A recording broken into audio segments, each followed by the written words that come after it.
Hello. All right. I'm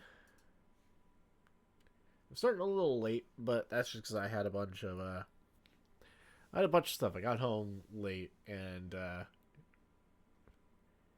yeah, I needed that decompression time from all the other stuff I was doing today. But plus side is I was able to stop at a store and pick up a like USB extender, which I need for this thing.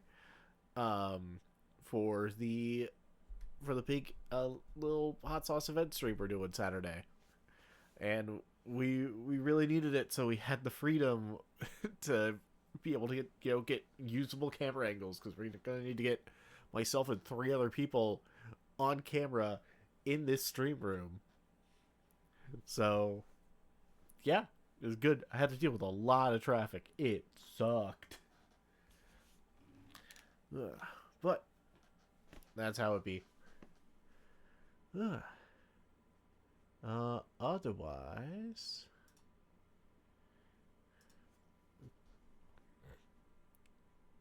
yeah.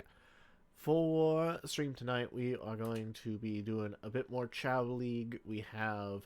Um, we have in total 3 rounds of the dojo and one more round of racing to go.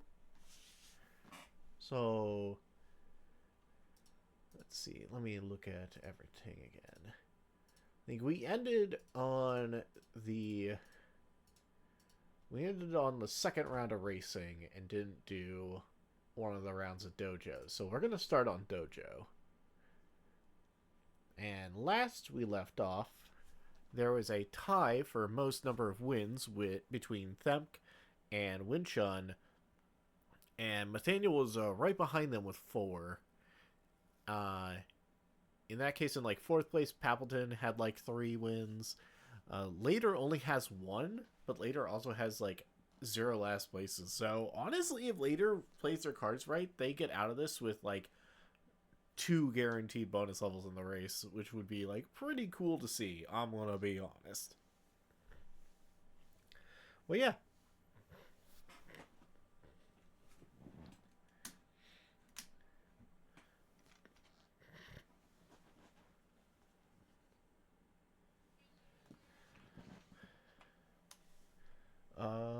Yada yada yada. I've done the thing. Everything should be good. Mm-hmm. Okay. All right. Oh god, I don't know why I'm tired. I do know why I'm tired. It's been a long day. But yeah.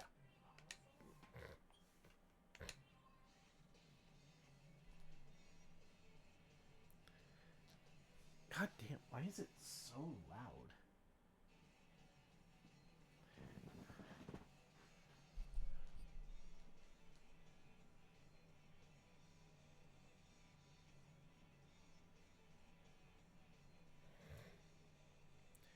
I just have to drop the mic audio a little bit. Okay.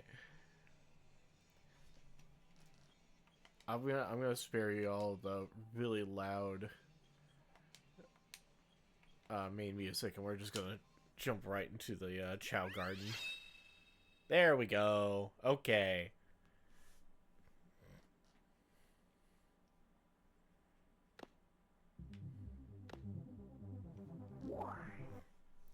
So, like I said, we're gonna be starting with a round of the Dojo Round Robin. See, the current standings for that are Papleton and Later are tied for most wins right now. Though Papleton's 2 wins come from facing off against the 2 Chow that don't massively outspeed them. So, we'll see. We'll see if Papleton is able to overcome the speedier Chow.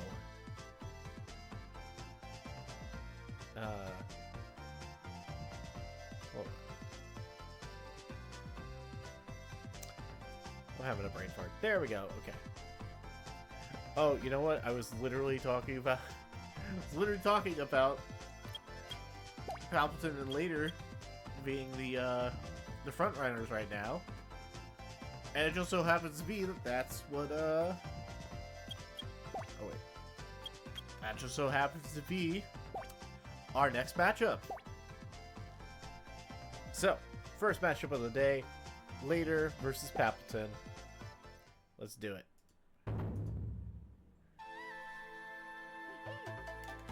These two competitors gonna be interesting. Later, solid defense stat, solid run stat. Not gonna be able to do too much dodging, I imagine. Well, I say that, and I immediately get proven wrong as Later dodges. Meanwhile, Palpatine with a much higher fly stat, not dodging. Just what you expect sometimes. Ooh, but Palpatine showing that power stat, doing a big chunk of damage to Later. Ooh, there we go. Later losing out, and another dodge from Later. Oh my gosh. Ooh, but Palpatine also with a dodge. He's gonna need to get that Zeal back. Does manage to get it back. Let's see, what are you gonna do?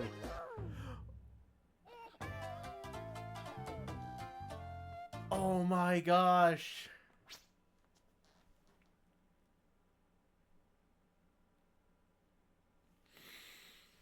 Oh, that's tragic! A critical hit from Later sends Palpatine flying out of the ring!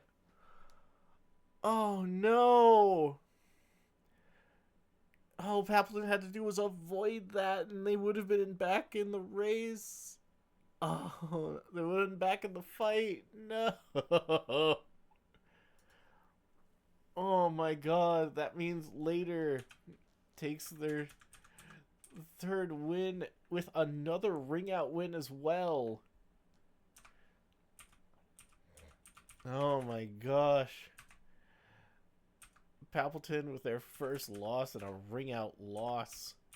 That means they have to get a time. They have to pray for a timeout on the remaining two fights to get. They have to pray for a timeout on the remaining two fights to get a timeout bonus award. Oh my god! And that's Later's second ring out win. Holy shit!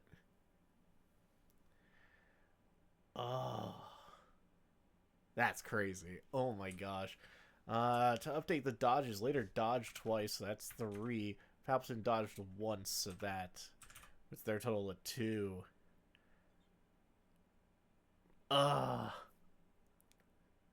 Bummer Kenny's not watching right now. He'd be so proud.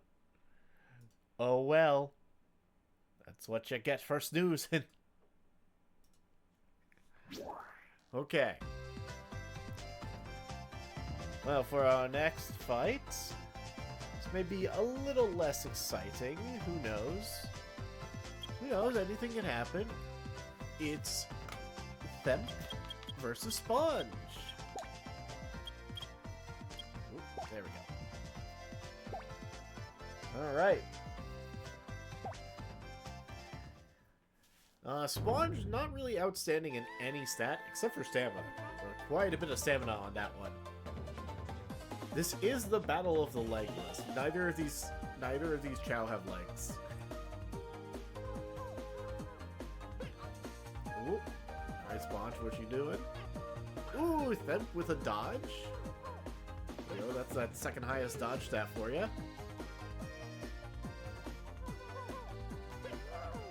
Ooh! But Sponge actually putting in some good damage with that one hit. Oh my gosh, Sponge just thrashing them, just throwing them around. Ooh, and a KO. See, that was a... Let's see, hold on. That was a dodge on Themp's part. If I can speak. Sponge has 1 win. Themp has taken their 2nd loss. It was a loss by KO, so no other things there.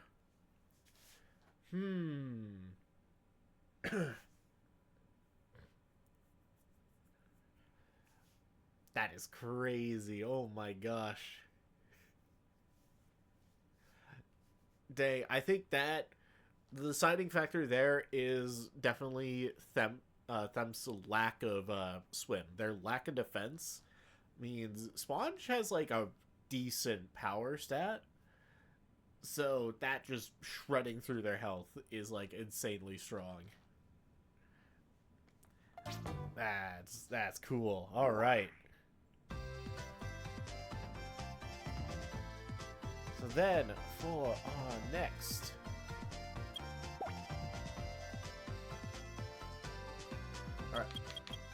for our next round, or our next match, the last of round 3, is going to be Winchun versus Nathaniel. Let's see. Now, Winchun has already shown themselves to be a master at dodging. They have already gotten 7 dodges over the course of 2 rounds. So let's see if we get any more out of that. Otherwise, Nathaniel could overwhelm Winchun with extraordinary speed relative to Winchun. Yep, right now it's back and forth. Winchun with a dodge. Already just starting the dodge train. Ooh.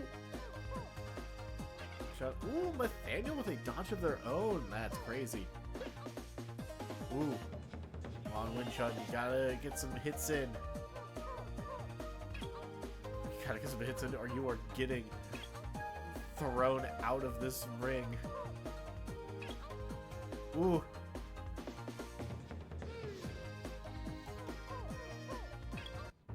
Oh my. Oh. And that's another ring out. That was only 1 dodge from Winchun this time. That's crazy. 1 dodge from Winchun. Meanwhile, Nathaniel actually gets a dodge, but that 1 dodge still useful. That keeps Winchun well in the lead now at a total of 8.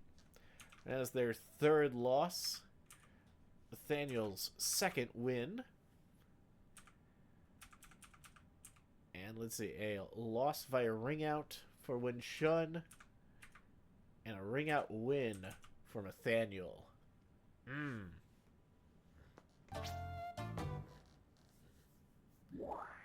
All right. You know, with Sponge taking a victory, that's actually pretty good for Winchun to try to get the most losses award in the race.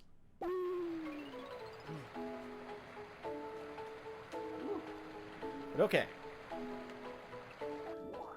That was round 3 of the dojo, which means we are back to finish out the last round of races. These will be very interesting. I think Nathaniel's got a bunch coming up that they are definitely favored on, so I fully expect them to get quite a few extra ones. If I'm gonna be honest, I'm predicting Nathaniel squeaks this out as far as the most wins category goes. They just have a few that they are like guaranteed to win on, and them does not have a lot of maps they're favored in coming up. So I think it might come down to like Winchun to pull off some upsets in that scenario, but like I don't know, we'll see. But regardless, first we want to. That is what. That is not.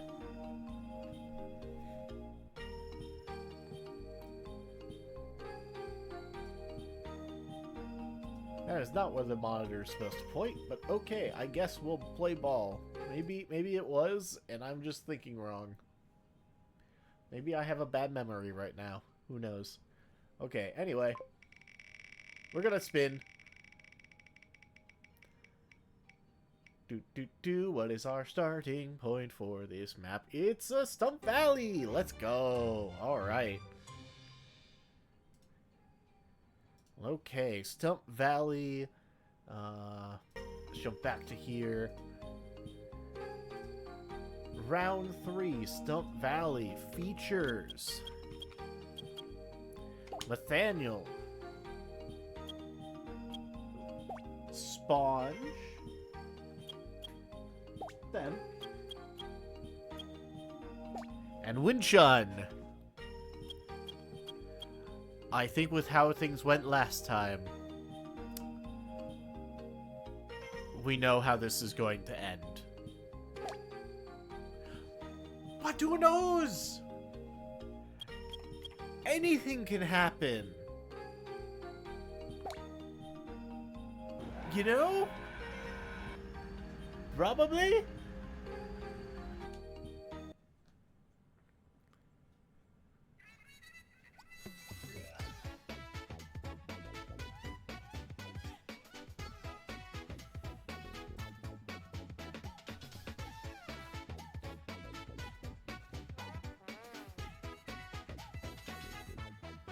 All right.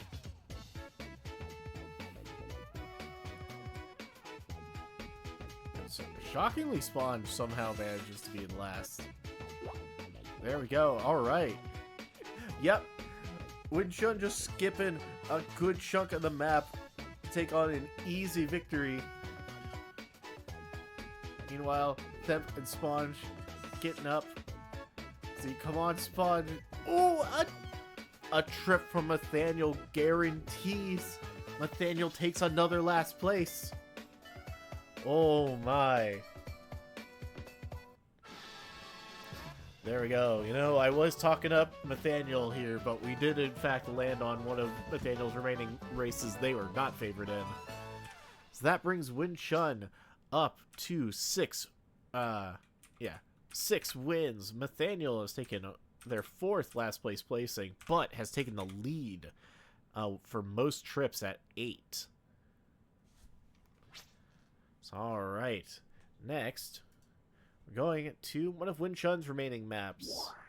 Winchun's on a few. They're on Crab Pool, Mushroom Forest,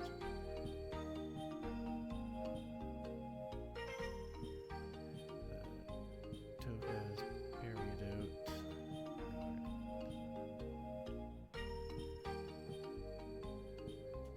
Oh, okay.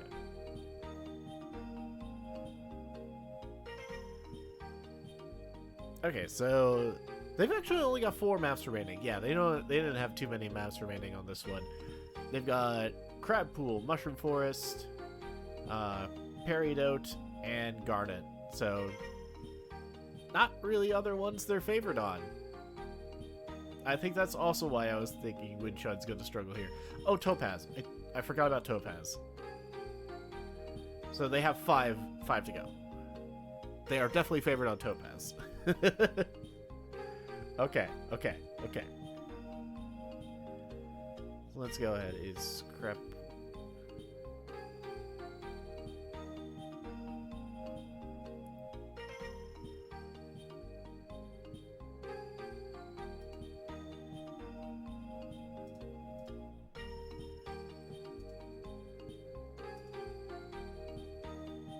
Yes, that looks right. Okay.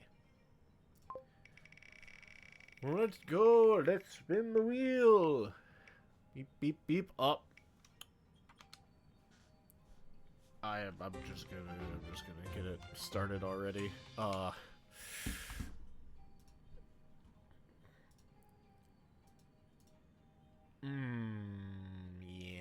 this one's gonna be a little obvious once you see the competitors.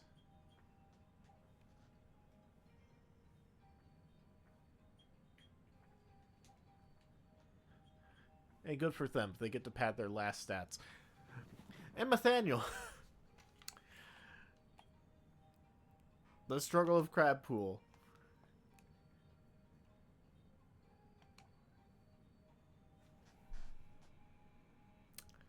I'm dumb. I'm so dumb. I literally switched to this so everyone could already see it.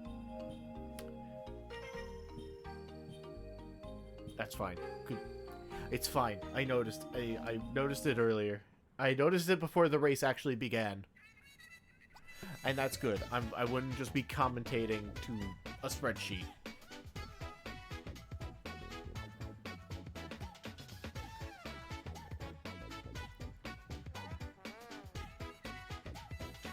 Okay. So, chat, how are you? How are y'all doing? It's the first Wednesday stream back in a while, so...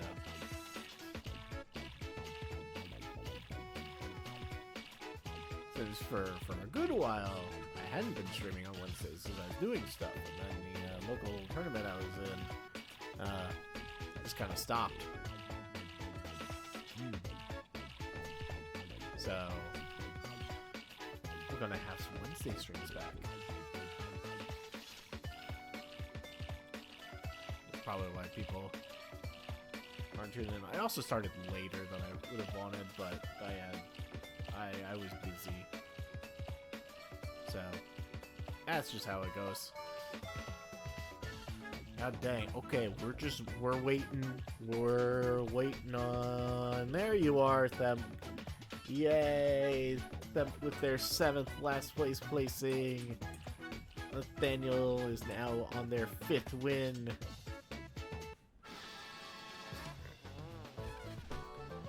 Alright. Well, there we go. Crab pool's done. We don't gotta worry about it no more.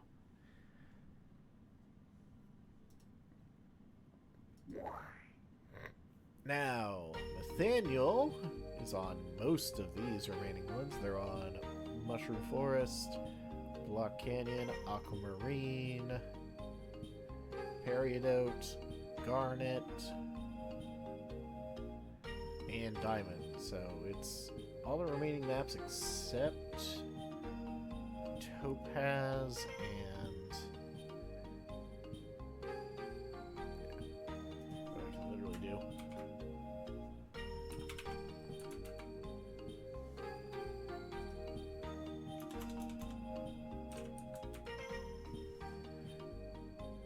That's actually an easier thing. I just did a Control F to locate Nathaniel.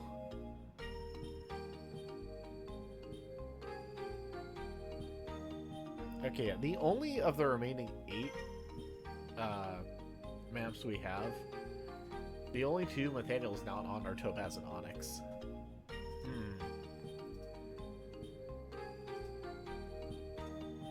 So that's why I was saying Nathaniel might be able to barely squeak by with the most wins. But we shall see. There's all sorts of things that could happen.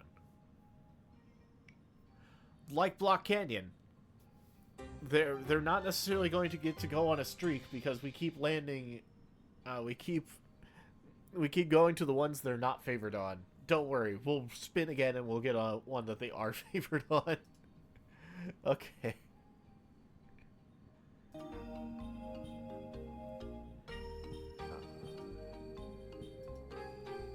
We're also doing all the basic ones. We just keep rolling on the basics.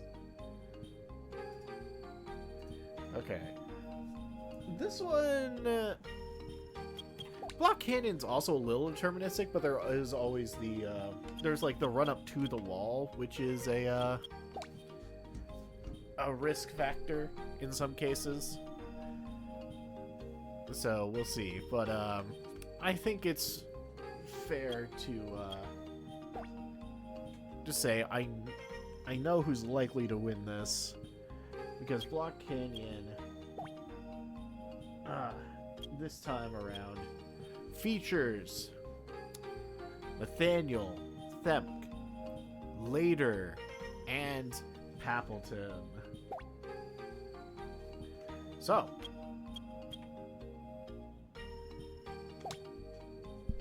this should be very straightforward. While most of these competitors are definitely going to get to the wall and be able to start climbing sooner, the only one with any decent amount of power stat is later at like a 154. Papleton has way more than that. So, it could be a tight race. But I don't think it's going to be. We'll wait and see. We'll see, you know?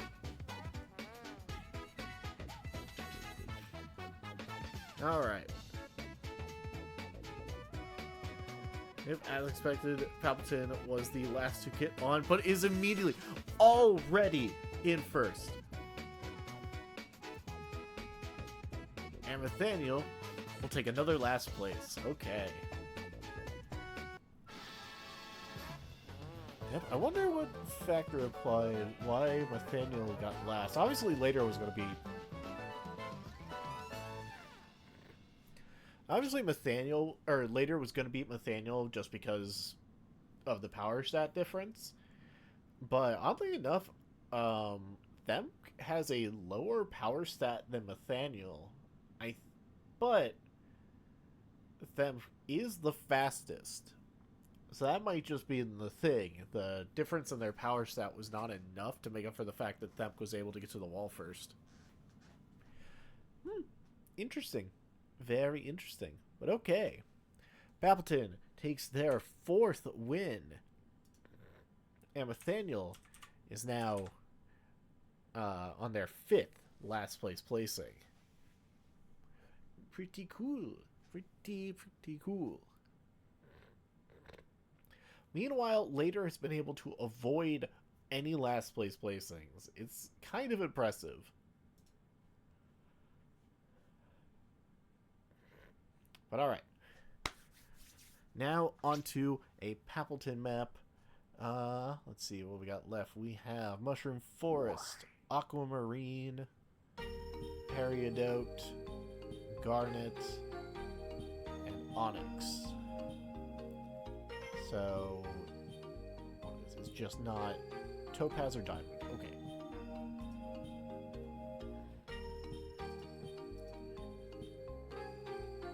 Okay. Back to here. Let's go ahead and spin.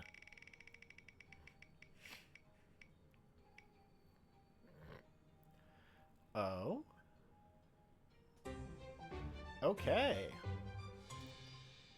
Well, here we go. We are going to Onyx. Alright, this one will be interesting. On Onyx, Papleton will be facing off against... Let me actually get this. Papleton will be facing off against Later. Themp. And Sponge. Let's see.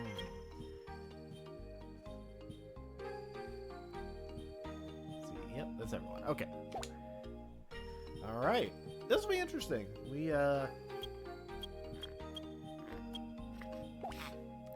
don't have Nathaniel here. Nor Win Chun. So this really comes down to Thempin's definitely going to be held back by their low swim on like the one little swimming section, but plenty of run section that it should be interesting. This will also have very interesting implications for the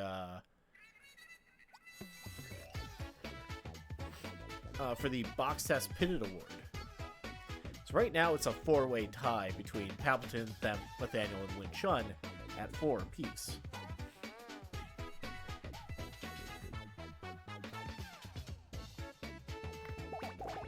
Let's see. Sponge and Palpatine off to the start. Palpatine already getting boxed. Oh no, so did Themp. That means both of them are tied.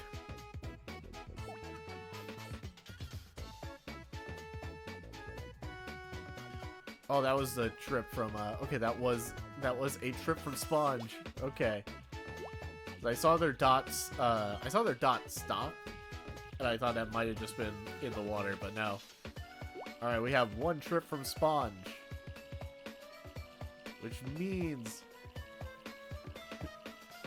Later gets to be out of the water first. All right.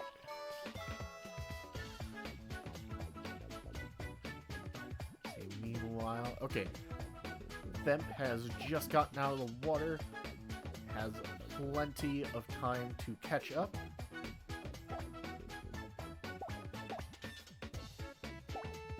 Oh, here we go. All right, there's like no chance in hell anyone fails this test.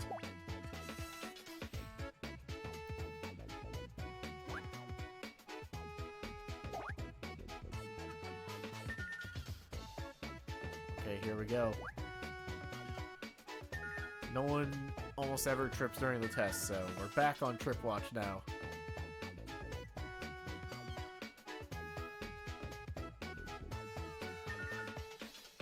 Okay. That was the sound of them passing the test. Here we go. Watching the map carefully for any more trips. Hey, look at that. That's a trip from Sponge. Sponge getting 2 trips right now. Meanwhile, later putting in work. Them doing their best, but still holding up the rear.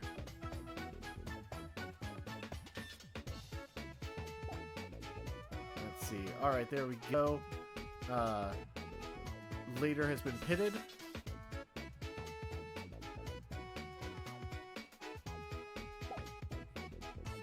Sponge avoid getting pitted at all, which means, oh no, Palpatine's gonna take a last.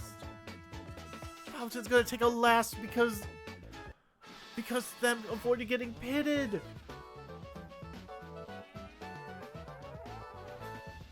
Oh my gosh. I mean, that didn't matter too much for stats. But this kind of matters now. Later taking a first means they are now, instead of having the sole ownership of least wins, are now currently tied with Sponge for least wins. That's a huge development. Meanwhile, Palpatine takes their 3rd last place placing. Let's see, as far as trips are concerned, Sponge tripped twice, which actually puts them back in the lead for most trips. Sponge did not get boxed, tested, or pitted this round, so their box test pitted total remains at 1. Meanwhile, Themp got boxed, passed the test, and did not get pitted, so their total goes up to 5. Later got pitted, so their total goes up to 4. And Palpatine got boxed and pitted, so their total goes up to 6. I believe that is everything for them. Yes, okay. That means right now Palpatine is in the lead for the box test and pitted award, but we still have Diamond coming up, where Themp in Diamond has a chance. If Themp gets boxed and pitted, then Themp would be able to take that award. So we'll see. It's most box test pitted is very, very possible. Very possible we could see an upset there. But okay. That's all that. Later has won, which means we get to go to a map featuring Later, which is between Mushroom Forest. Hello, bit tired but doing well, doing good otherwise. Sounds good. Hi, Gray. How you doing? Well, you already explained how you doing. But welcome in, welcome in. We've already gotten a few things. We did a round of the dojo where Nathaniel was able to get a ring out on Win Chun, and later managed to get a critical hit and send Palpatine flying out of the ring. So a lot of interesting developments. Yeah, a lot of interesting developments so far. And right now, Later managed to win the Onyx race, which actually is not good for it's actually not good for later. Well, it's not bad yet, but it means they're now tied with Spawn for least wins, rather than having sole ownership of that award. So we'll see if later suddenly decides to be like really good in the remaining maps they have. They could just throw away the least wins award. I guess with speed was bullying people. Yeah, pretty much. That's how it worked. That's kind of how it turned out.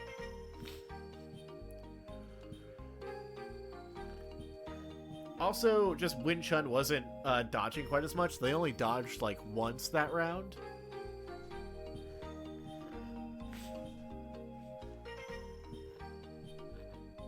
Also, I think we should go with the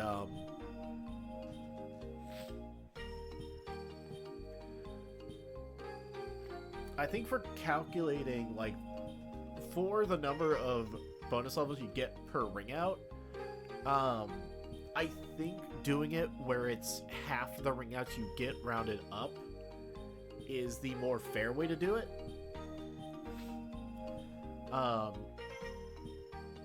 I mean, like, we'll see if that actually matters too much, but I think it makes it more fair.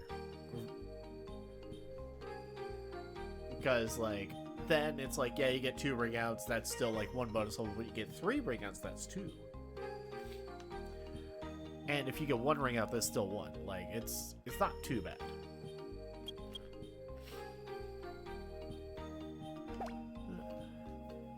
As we did last time, because a lot last one. Yeah. Well, last one, I also made the decision that we have, like, a per seasonal half cap at, like, 6, which is, like, kind of fair.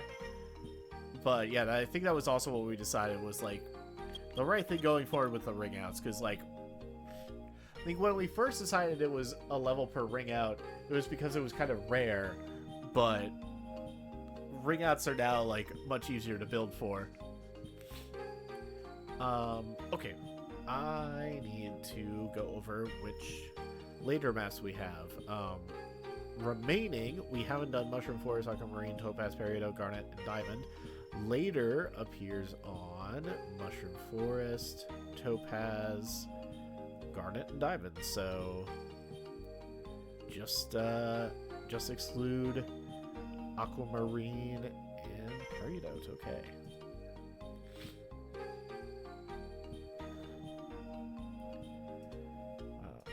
All right.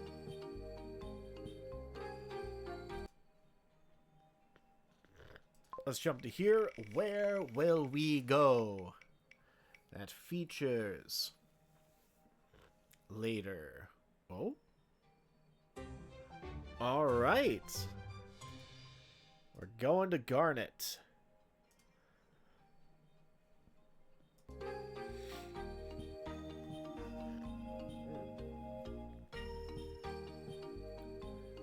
Okay, so on Garnet, later we'll be facing off against Nathaniel, Pappleton, and Win Chun. Ooh, this will be a very interesting one to see.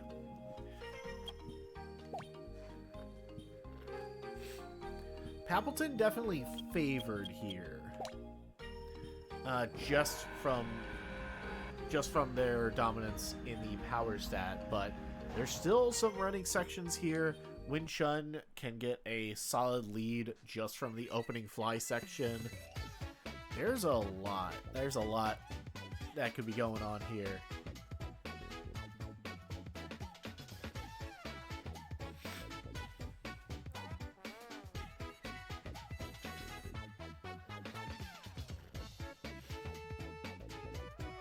Alright, kind of as expected right now, Nathaniel, the fastest runner of the group. Oh, but a trip from later already. Uh-oh. That could be very bad for later if they want to, Actually, no. I think they're not at risk of losing the least last place award right now. All right. Yep, as expected, Winchun currently gets to hold on to the lead going into this climbing section, but Palpatine very quickly catching up and taking first, able to start building a solid lead for themselves as we move on over to the tree section.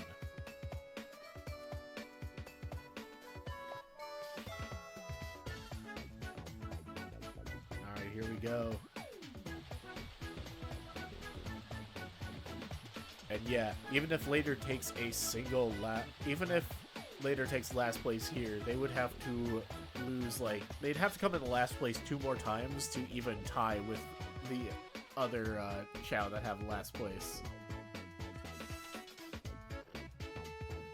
Which is very unlikely. But Later definitely picking up the rear here pretty bad. That single trip is hurting them. Meanwhile, Palpatine just so far ahead. This is Later's last opportunity to catch up, as they do have a higher power stat than Nathaniel and Winchun, but it may not happen. And even with Palpatine doing some pretty bad pathing, it looks like, yes, Palpatine has taken it, and Later has taken their first loss. Yep, all thanks to that trip. They could have had a chance if it were for that trip. But all right, you know what? This far into the seasonal half, almost, very close. This late into the seasonal half, this is the first time Later's taken a last place. That's pretty impressive. All right, otherwise, Palpatine claims their 5th victory. This has been a very, like, close and pretty evenly matched season so far, I gotta say.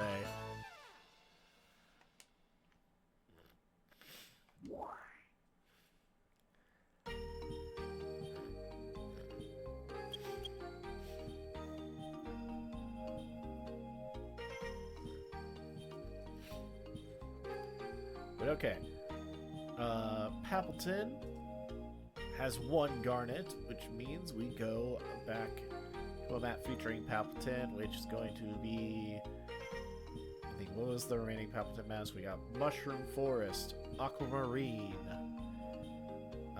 Peridot. Is that it? The remaining non-diamond.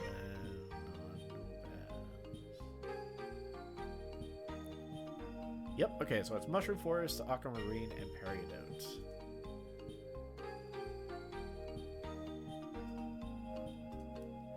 Alright. Let's go ahead and spin.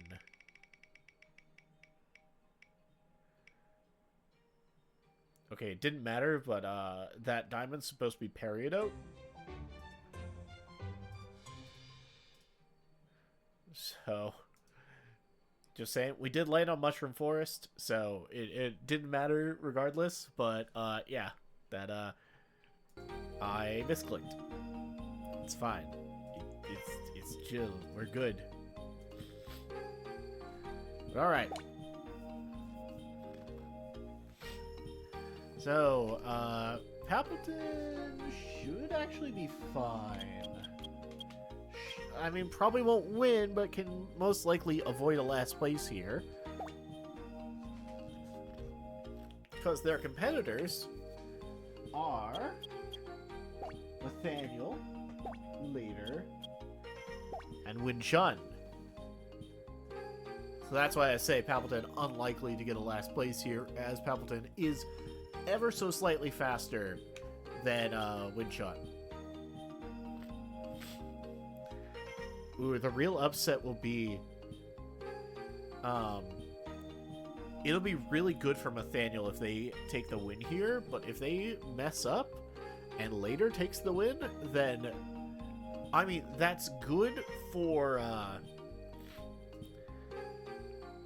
That's good for anyone else. That's good for like Win Chun or anyone else trying to get the most wins. It's really bad for later because then Sponge gets to have the least wins category. So we'll see. We'll see. Who knows?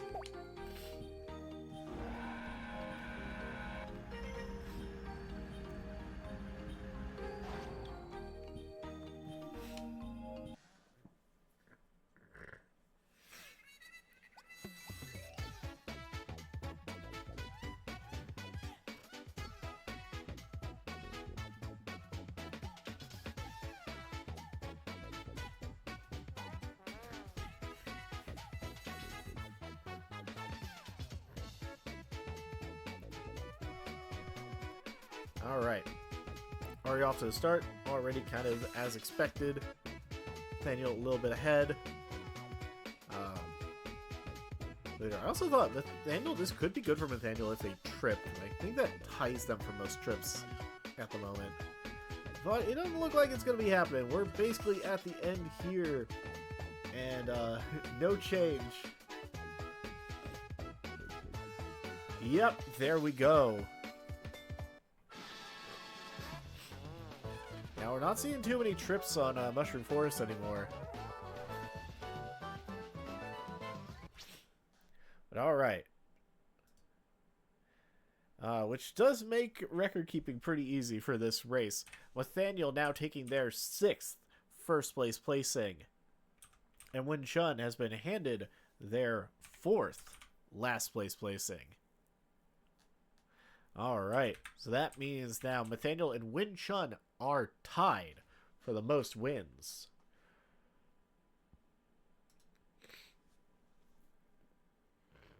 And Nathaniel still has 3 races to go. So, we'll see. One of which being Diamond, which we saw Win Chun was definitely dominant on Diamond. But Win Chun's not on this Diamond. So, we'll see who can, if anyone can challenge Nathaniel on Diamond. But okay, as for our next race, Nathaniel's on every remaining map except Topaz. So, let's, yeah. Let's spin our wheel.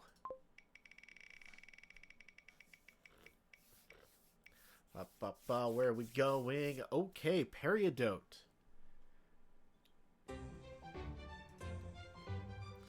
Alright.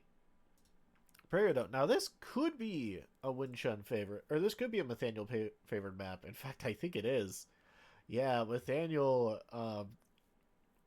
going up against everyone who doesn't really challenge them in the run department. This is Nathaniel. Actually, dude. I forgot I needed to let this go to the end. Okay, Nathaniel will be going up against Pappleton, Win Chun, and Sponge.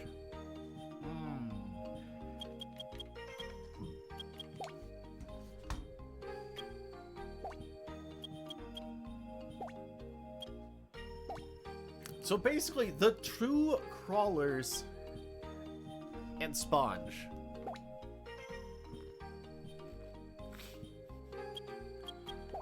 Yeah, this is why I have the prediction that Nathaniel is going to eke it out with the most wins.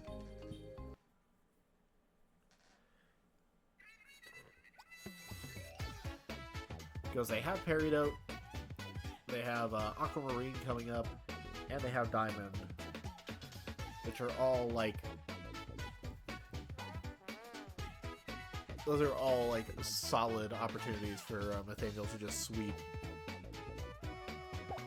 Oh, a trip from Sponge! Oh no.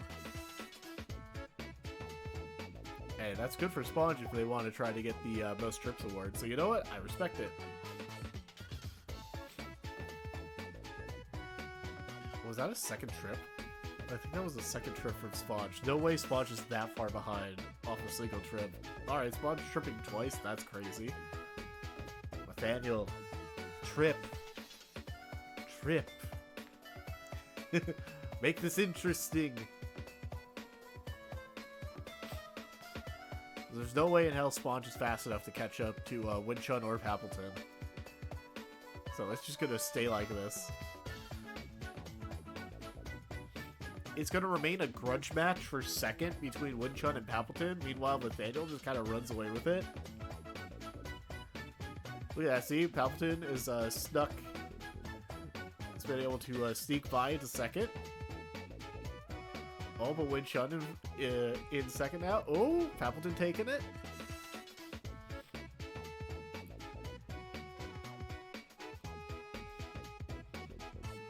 Oh, look at that. You can see Pappleton and Winchun.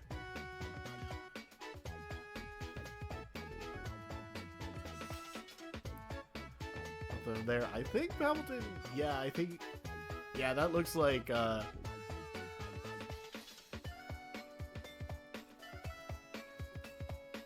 it looks like Pappleton got the better pathing for that turn.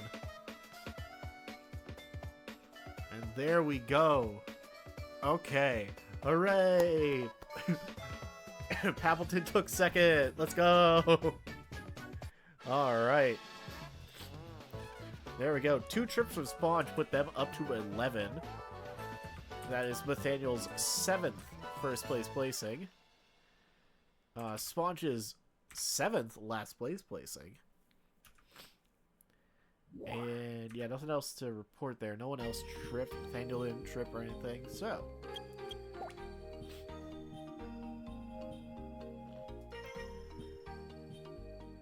let's see. I need to look.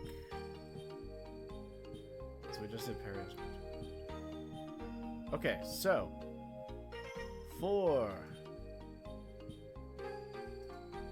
Nathaniel, we have 2 maps remaining for Nathaniel, and they are between Aquamarine and Diamond.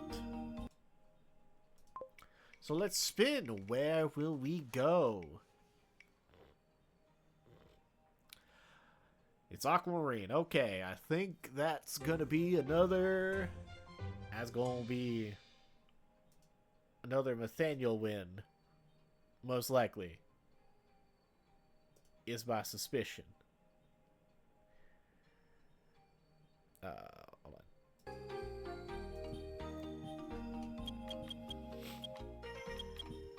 Alright. So, Aquamarine, Nathaniel will be going up against Sponge, Pappleton, Nathaniel, and Themk. So yeah, not really. I think the best swimmer besides Nathaniel in this grouping is Pappleton, who is not really able to challenge, the others. Or at least not able to challenge Nathaniel in that regard. This is an easy opportunity for them to pull ahead again in the most last places, though. Because right now, after that recent last place from Sponge, Sponge and Themk are tied for most last.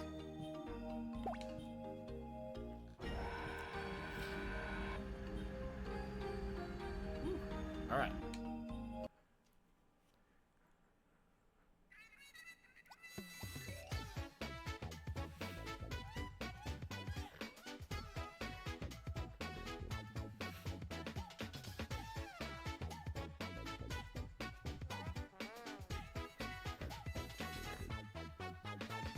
Alright. We'll see. I think it would take a absurd number of trips here for Nathaniel to lose to anyone, honestly. I think if anyone was going to pull off the upset, it would be Pappleton, but would require an absurd amount of throwing from Nathaniel for that to happen. Yeah, look at that. Nathaniel already way ahead.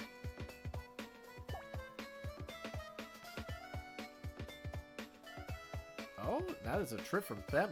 Oh my. Yeah, it looked like it, yeah.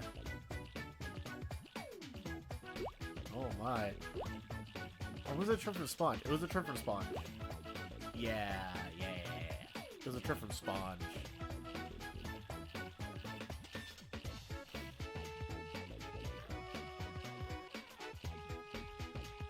Okay. God. We have been on this camera angle the whole time. Please let me see other players.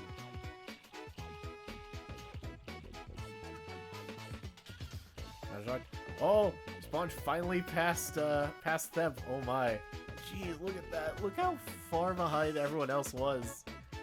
I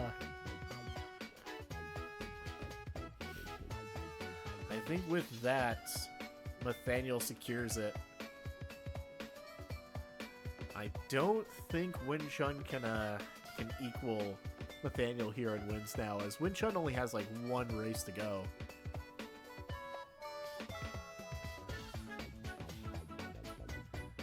Here we go. All right. Now it's just the final bit. Can Sponge get here? Yes, Sponge got here without tripping. All right. So, Sponge did get to add one more to their trip counter. Good for them. But avoided getting the last place, which means Themp is able to pull ahead in the last place placings. Meanwhile, Nathaniel has pulled it out with 8.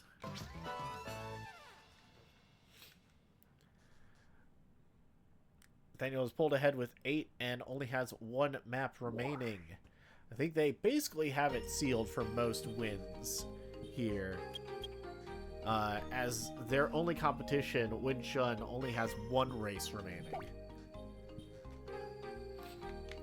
So, we don't need to spin the wheel here. We already know which map we're going to next, and that is going to be Diamond. Featuring Nathaniel. Nathaniel, Later, Themp, and Sponge.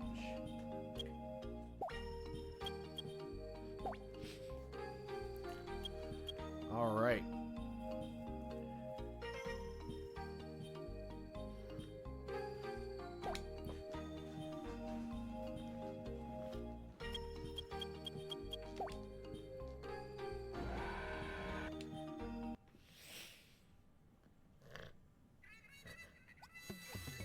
Alright, this is actually really important. We keep track of who gets boxed and tested and whatnot. This is a very important race for that. Them to tie Pappleton would need to get boxed or pitted. Very unlikely they'll get tested.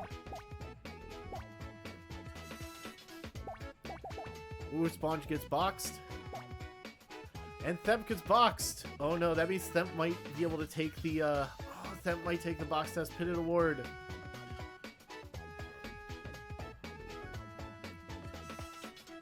That's a bummer. I fear Pappleton might not get a single bonus award, which fucking sucks if that's gonna happen.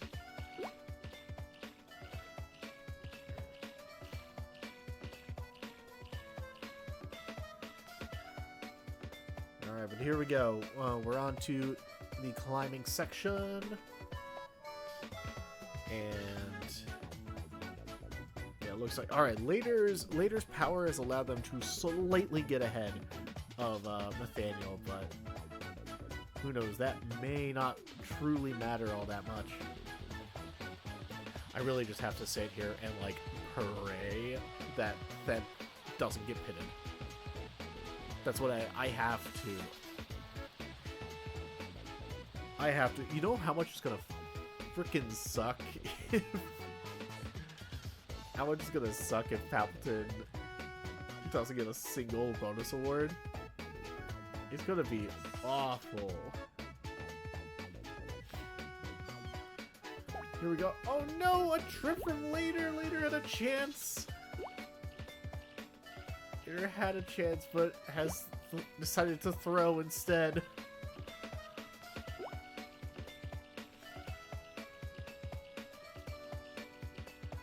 Oh my god. Well, Themp remaining in last. Oh? Oh yeah. Oh, a trip from trip from within. Oh my god. Okay, so 2 total trips from Nathaniel and later. Okay. That was crazy to see.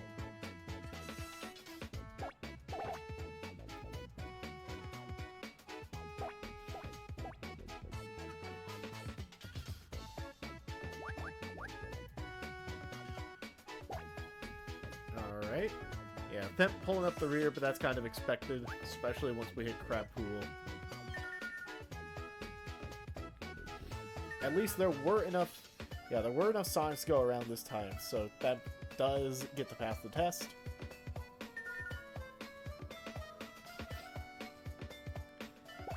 Oh, and a trip from Sponge!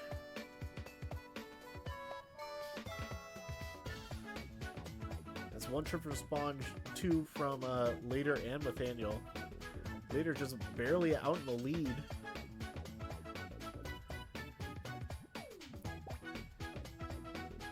Who tripped? Oh, that was a trip from Sponge. A 2nd trip for Sponge. So it's 2 apiece bar, except for Them. Them has not tripped at all here. But here we go.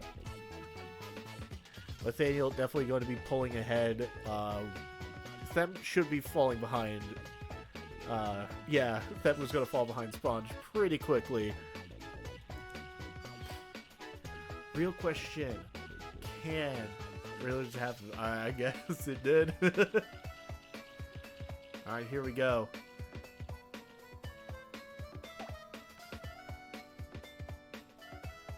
Oh my god, that was a 3rd trip from Later. Why now?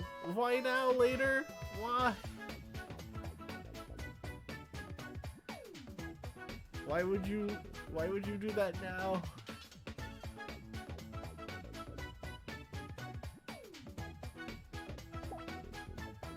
Alright, Nathaniel gets pitted. Later gets pitted. Nathaniel takes the win. Themp is out in 4th. We're just waiting on these 2.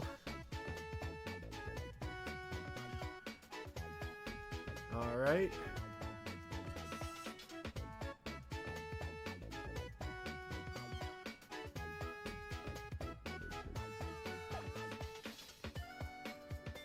No.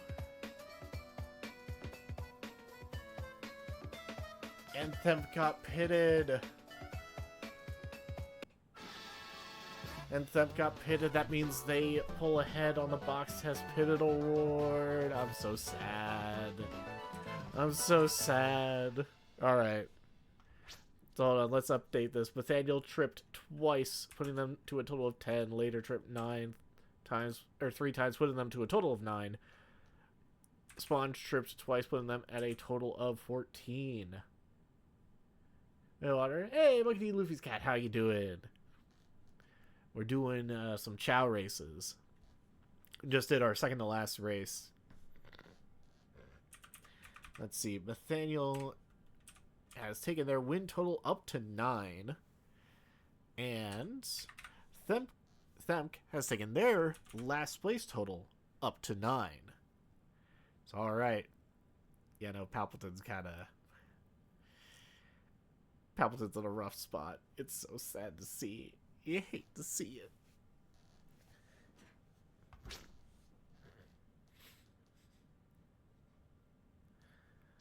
Alright, can we please? Okay, cool.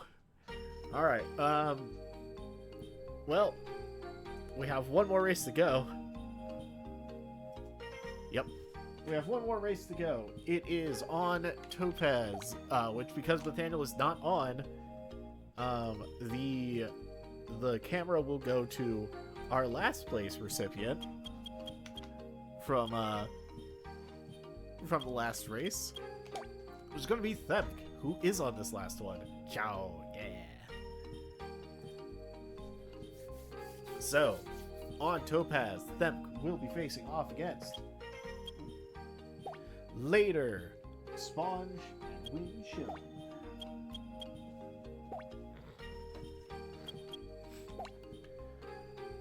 This one is a bit of a formality, since it's not necessarily a bit of a formality. Like Chao 3. If only we had a Chao 3.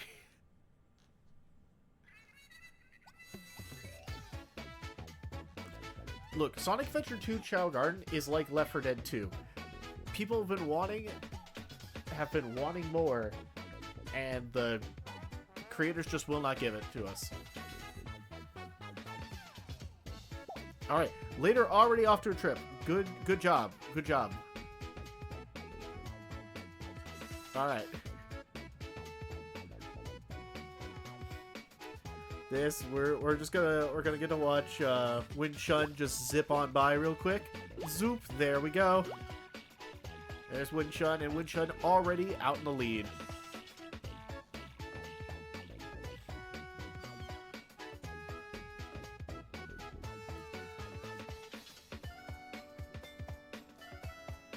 Okay.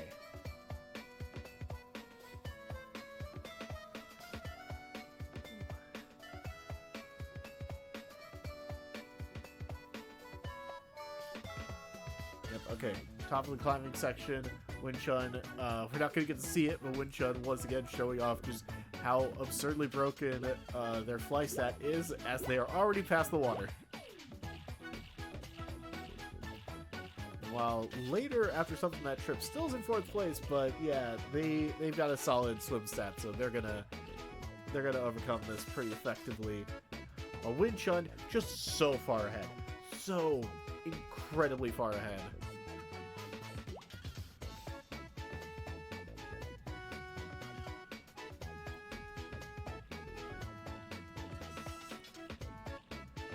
All right, here we go.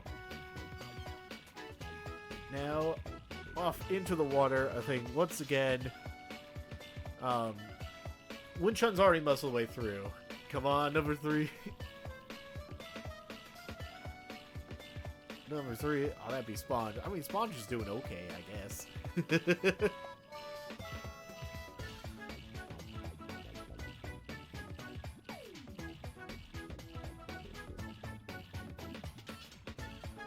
I think Spawn was Chao 3. I forget where they were in the lineup. But, oh, okay, Win Shun. We didn't really need to watch Win Shun on the map because Win Shun's one of the crawler Chao, so they can't trip. We don't need to watch out for that. Here we go. Yep. Sponge already off to a considerable lead.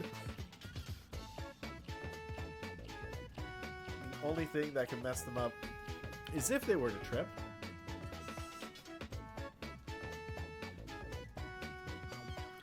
But looks like that did not happen. Okay.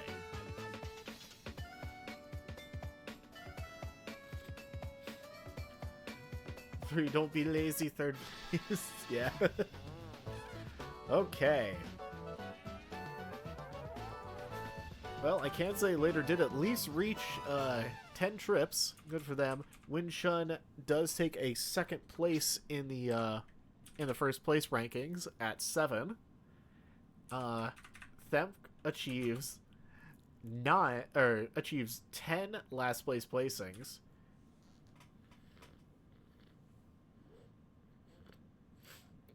And I think that is it for the races. We just have our dojo segments to go.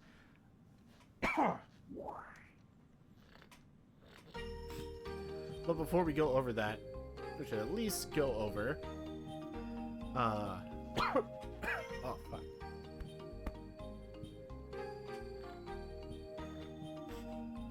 Should at least go over who has the bonus points for from the racing side. We have our most wins with Nathaniel at 9. Least wins is a tie between Later and Sponge. They each only got 2 wins apiece. As for the most last places, that'd be Themk at 10. Least last places goes solely to Later, who only got last once out of all 3 rounds of racing we did.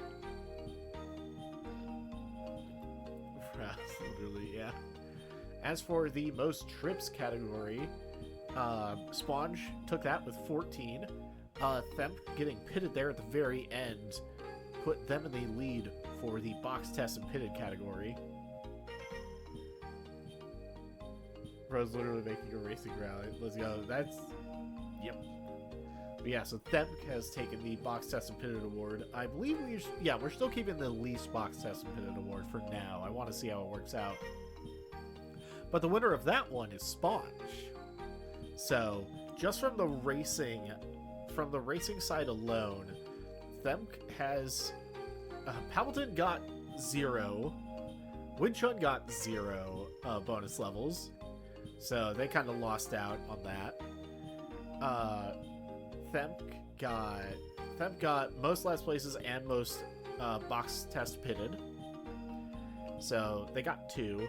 Later also got 2 with the least wins and least last place award. Sponge comes out of it looking pretty nice with 3.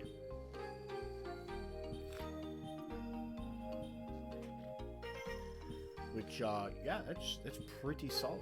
Pretty solid, I must say. And now we move on to the dojo.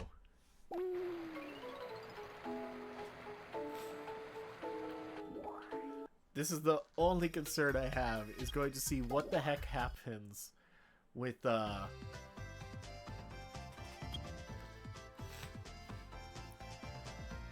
heck happens with the dojo. I'm just worried. Winchun is on the way to getting the most losses award. Winchun is like very close to having that happen, and is definitely a shoo-in for most dodges. So Palpatine might end up getting no awards at all, and I'm going to be sad if that happens. I'm going to be so sad.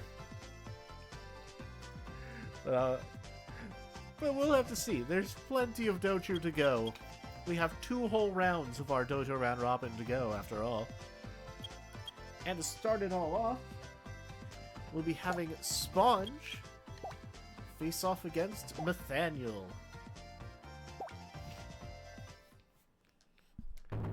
So let's go. Let's see what happens. Sponge can hit decently hard and has okay-ish bulk. They definitely have the highest health bar total, but their swim is just okay. Oh, only took a little bit of damage. And Nathaniel with a dodge. Okay. Which means Spawn's gonna just keep taking damage. Oh, they do get a hit in. Good for them. Yeah. Oh my god, Sponge just keeps getting punched. Oh my god. Ooh, Sponge. You gotta hang in there, Sponge, at the very edge. Oh my gosh, Nathaniel with the dodges. Why? Nathaniel has like nothing in fly. Oh my god, Sponge. No one's even Zeal yet. Sponge still just getting slapped the whole time. Oh, and Sponge with a dodge. There you go. Meaning Nathaniel is going to need a pep up. And Sponge, yes, Sponge does get a hit in. Okay, we're down to about 10 seconds left. And Sponge does at least manage to stick in. But Nathaniel with a third dodge. What's going to happen? Oh, it's a little time left and it's over. All right. 3 dodges for Nathaniel, 1 dodge for for Sponge. Let me get that in. Nathaniel at 4. They really don't like Sponge. Yeah, Sponge having a hard time. Sponge did get 1 dodge. Good for them. It was a timeout, so Sponge gets a loss via timeout. Nathaniel gets a win via timeout, and that puts them over the edge to qualify for the timeout award. So congrats there. That's another bonus level. Because they had 3 matches go to time. Let's see. Oh yeah, I also need to do this. Nathaniel, that is their third win. Sponge's third loss. And yes, that's it. Okay.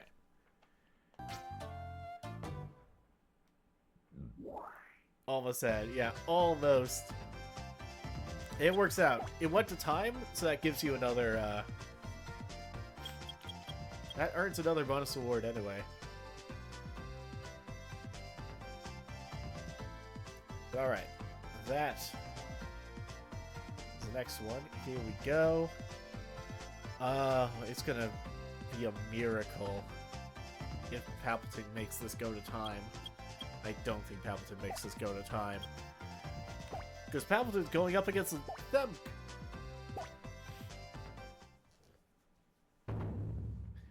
Them is fast. And that's all I can really say. Palpatine is going to just tear through Them's health here. Most likely. Oh, Them with a dodge. Good to see it.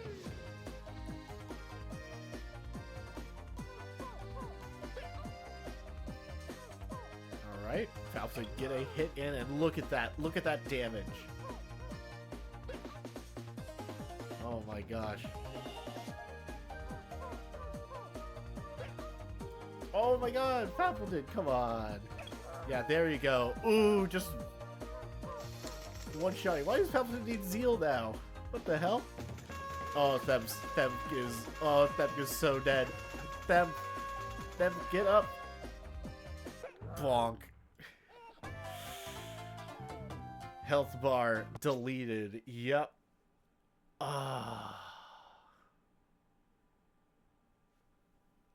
Yeah, there was zero chance Palpatine was having that go to time. So Palpatine does get to pull off their third win. But they now have no chance at the timeout award.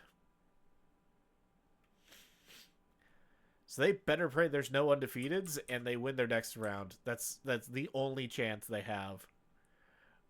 Oh, that's rough. Meanwhile, Themp takes their third loss. And they took one dodge, so they're at yeah, Themp only had one dodge. Right? Or was it two? Wait. Did Themp dodge once? No, I think it was only once, because the other time... 2 times? Okay. I'll believe you. I think that's right, because they ended up, like, pretty much the same. It wasn't off-center at all by the end. Right? I think so. It technically doesn't... Yeah, the other one they just interrupted. Because Palpatine was doing the power-up punch.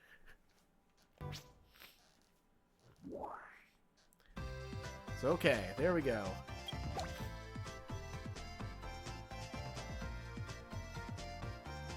So next,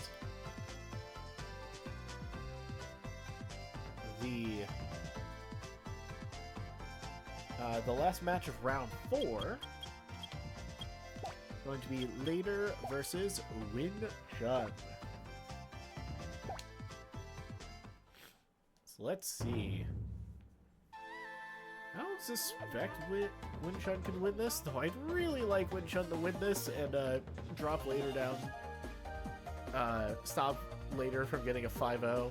That'd be really nice. Oh, a dodge. Alright. A dodge and a poke from Win Chun. Ooh, but Later coming back with a poke.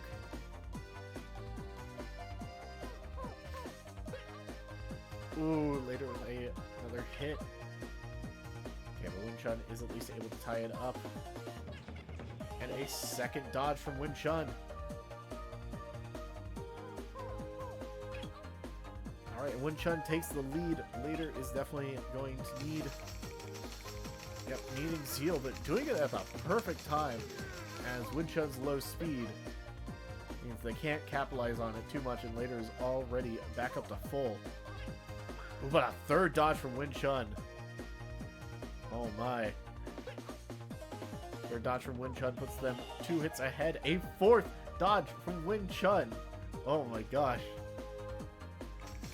Oh, and later needs a pep up at the worst time, which means Win Chun gets to throw in another punch.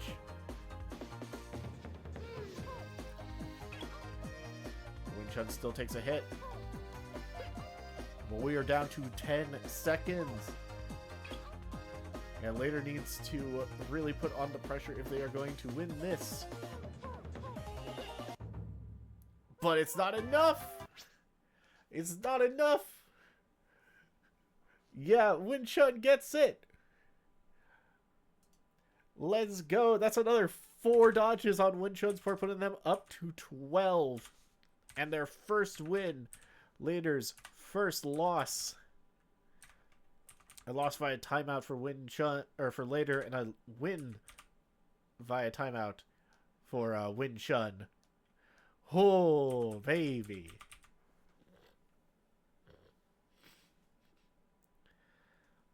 Okay. This, oh, there's a lot riding on this final round now.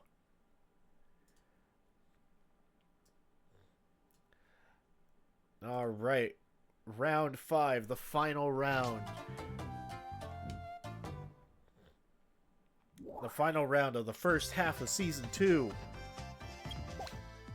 There's a 3-way tie for most wins, and a 3-way tie for most losses. Let's see. Let's see who can get what.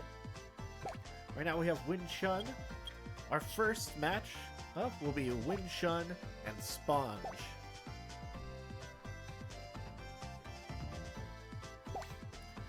Alright, let's see who can take this. Sponge can deal a decent amount of damage, but is generally just kind of okay on every other stat. How can they deal with Win Chun's insane fly stat?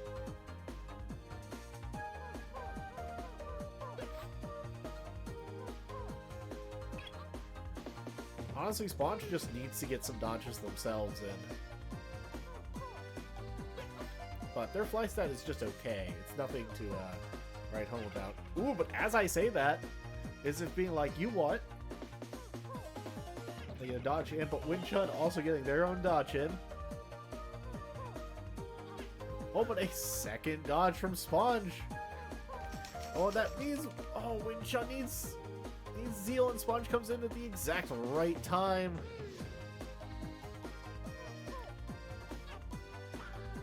Oh, but a second dodge from Win Chun, but here they go. This is a good opportunity to get their Zeal back. Yes, they're getting plenty back, and a wake-up dodge! Wake-up dodge, ooh, but Sponge going and need to pep up right around the time Win Chun could. A 4th dodge! A 4th dodge from Win Chun. This is crazy. Sponge still in the lead. But holy shit. 5 seconds remain. Is there going to be another hit? Ooh.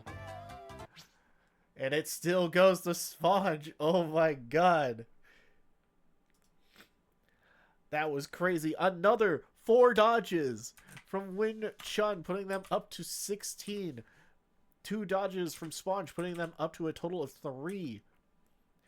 And Sponge taking their second win. Sponge taking their second win, putting them out of the running for most last places and most wins. So now Win Chun basically has most last places guaranteed. The only thing that could happen here is Themk also loses and shares that award with Win Chun. So we'll see. We'll see what happens there.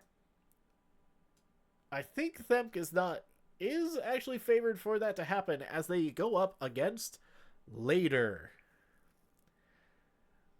So Yep, okay.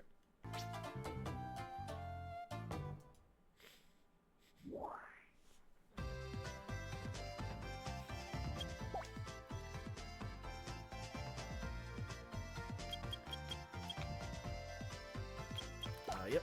Thep versus Later. Let's see. Later lost to Win Chun thanks to all those dodges. But can Thep pull off a similar feat? They are the second highest the second highest fly stat, though come nowhere near they come nowhere near Win Chun.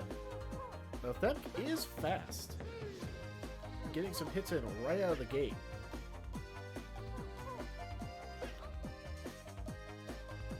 What Thep needs is a dodge, but it's not happening. As Later is just kind of tearing through Thep's health bar. Ooh, and a big hit like that. Yeah, but immediately doing it, but they're going to need some Zeal soon. Or not. Okay. No dodges. No dodges for anyone across the board there. And Later takes fourth. Later takes their fourth win. That takes their fourth loss, which still works for them, after all. Now they get to also have a bonus award for most last places alongside Win Chun. Later gets a bonus. Will have a bonus award for most wins alongside the winner of our final match, which is going to be Papleton and Nathaniel.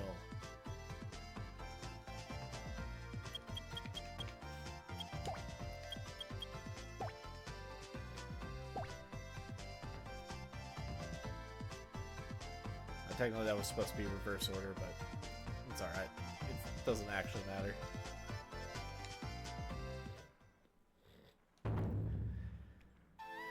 Let's go, Nathaniel. Let's go, Papleton! Yeah!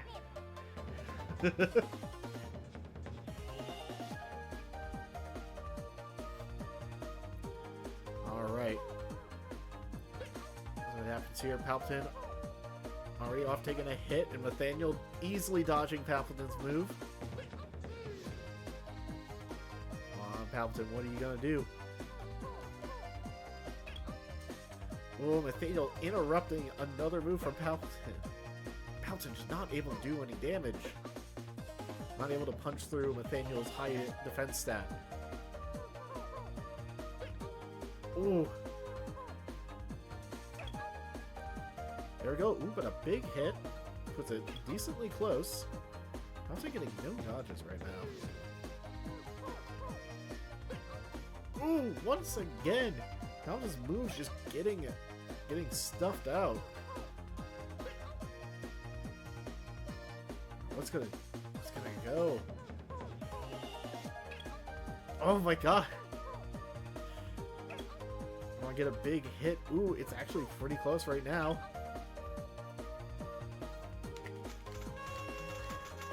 But Nathaniel needing some help. And Papleton does get a hit in. What's going to happen? 10 seconds remain.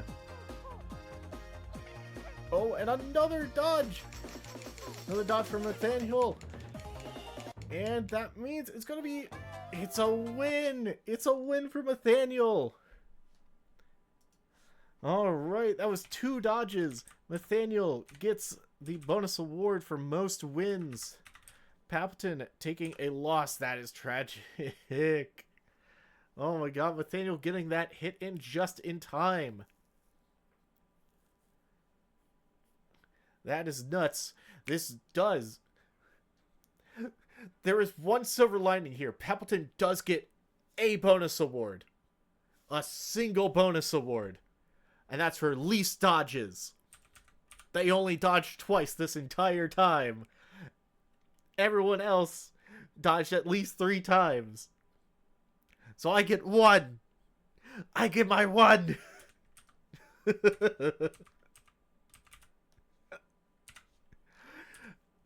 I'm gonna be honest. I was gonna try to make the case. I was gonna try to make the case for a pity bonus award if Papleton was the only one to get no bonus awards.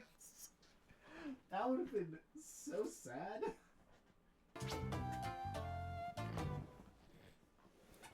But as That's not what happened. So, let's go ahead, tally up. Let's go ahead, tally up everyone's bonus awards. It would mean I'm just smack dab in the middle of the pack. Very true. Very true, but it would also just be rough because then I wouldn't get to participate at all with deciding where bonus levels go, outside of the ones that Sponge gets. Which is it's just a sad feeling. I mean, in a sense, it's an opportunity to just be like, okay, the power level's gonna push past me, and this is my opportunity to, like, start losing. But with everyone's builds, I don't think that would happen, is kind of the issue. So, I mean, we'll see. But alright, let's hop over to here. We have, as you can see, this is everything for Season 2, the first half. So I hadn't marked this, but we did go over it. Nathaniel. Let's start. Nathaniel gets 1 bonus award for the most wins at 9. This was a very close, very competitive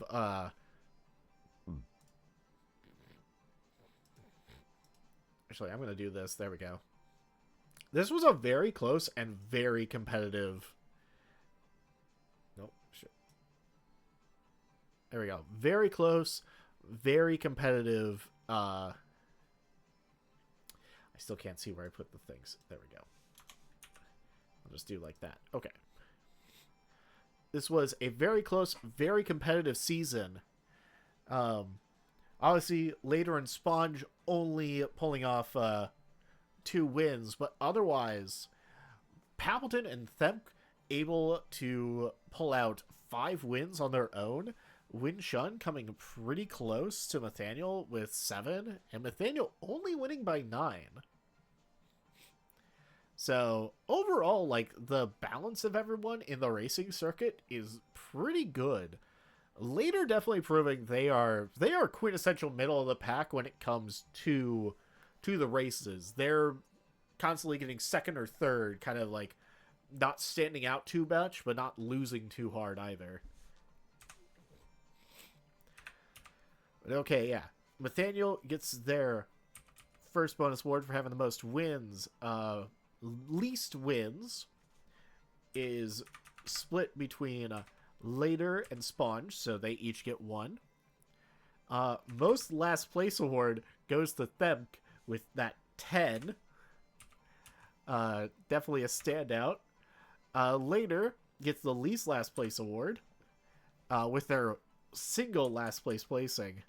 Meanwhile, Sponge, with 14 trips, gets a bonus award for that, for the most trips. And then we move on to Box and Tested. Box Test and Pitted. Most Box Test Pitted goes to Themp. Good job, Themp, for getting boxed and not just, sharing. You could have shared, Themp. You were gonna lose anyway. You could have shared. I'm joking. But then we're still doing the least Box Test and Pitted award, which goes to Sponge. They only got Box Test and Pitted once. Actually, wait. Did they get boxed? No, someone else got boxed. No, they did get boxed.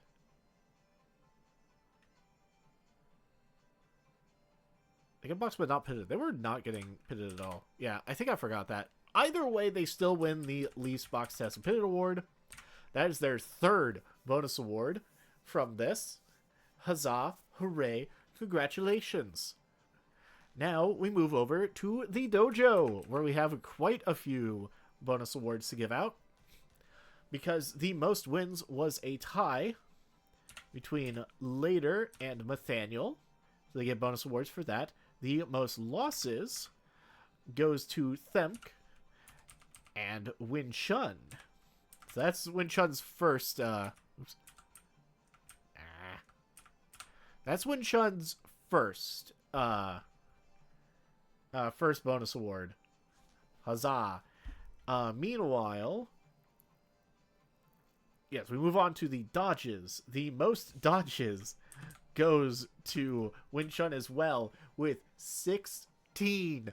Just by far and away so much more than everyone else on that sense.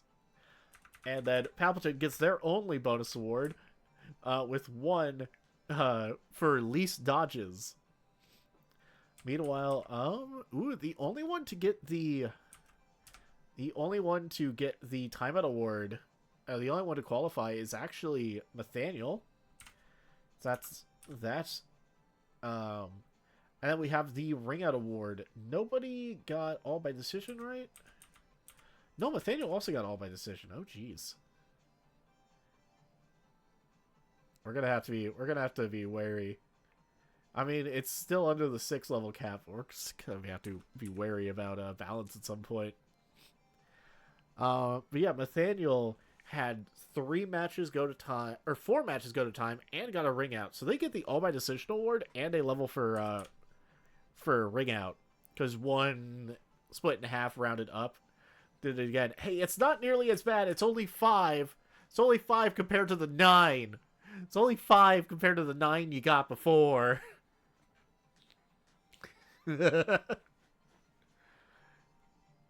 it's way more reasonable. It's not quite as bad. And then because we are doing the half, because we did change that, the ring out wins are half your ring out wins rounded up. Later got 2 ring out wins, but that just means they only get 1, which is fine. And Themk also got a ring out win. So they each have 4. So the lineup, I'll scroll over here. So the lineup we have now for bonus awards: Palpatine with a measly 1 bonus award. Yeah, Palpatine with a measly 1 bonus award is yep, that's all they get. Themk getting a respectable or a very good amount of 4 bonus awards. Later also getting 4 bonus awards. Nathaniel definitely the winner here on that end with 5 bonus awards. Winshun doing a little bit better than Palpatine, but still not that great with 2 bonus awards. And Sponge has 3 bonus awards. So, all right. We will... Let's see. I'll go ahead and notify everyone of their bonus awards. We'll get those applied.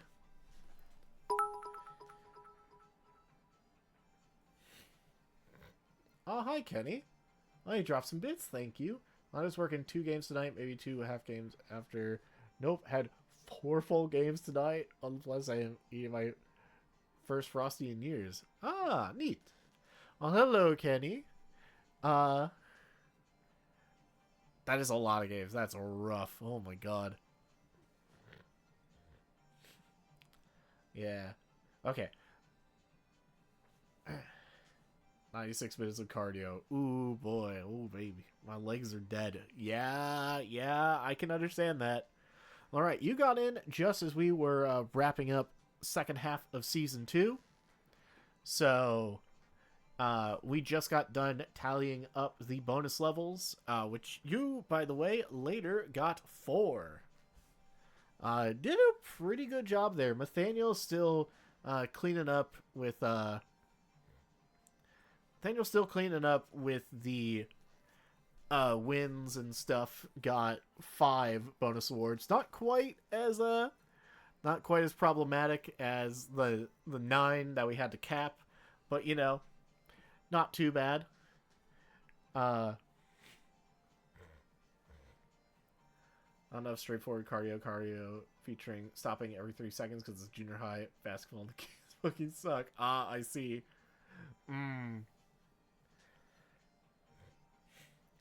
But yeah, so later on, Later on, I will be. Sorry. Later on tonight or sometime, I'll reach out to everyone, get where they want their bonus levels. Refresh your opponent when you're up 20 in junior high ball. I don't know.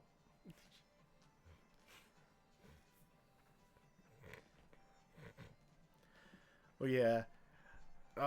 If Nathaniel keeps running away with the bonus levels like this, I mean, like, they're not running away too much this time, but, like, it could definitely become a problem. Yeah, I mean, I had left it open for some like balance changes later on, so he's the first of the cup. What? Test Nathaniel for PEDs. Oh no.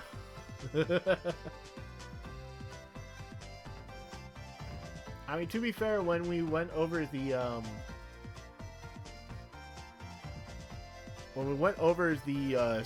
like the point buy totals based on like what people got to choose for their chows, technically, Kenny, you and Gray are slightly overpowered. Gray's slight overpower comes from their stamina meter, which we've seen is not that important. But technically it's the thing, but you know, we'll see.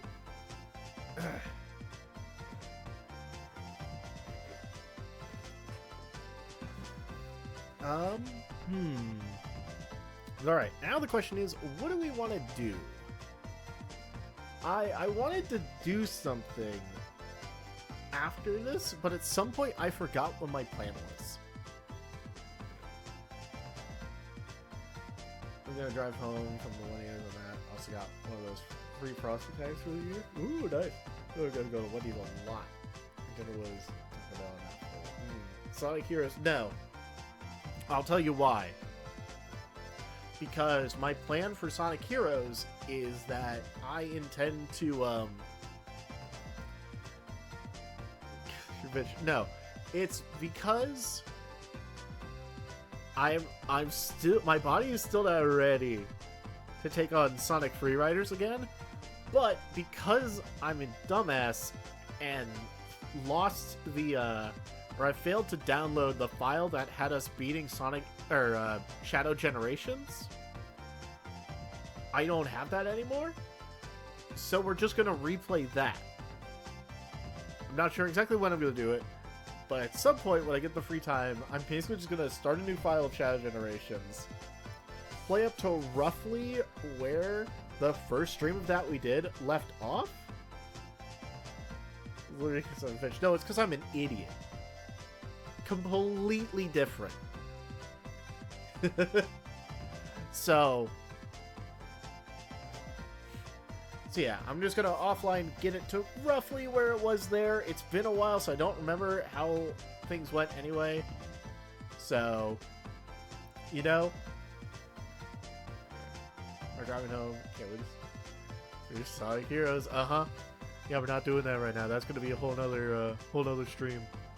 So get ready for disappointment. But yeah, the real question is, what do we want to do? I don't think we have anyone together to actually play any games. So I could play Rivals, but I feel like I play Rivals.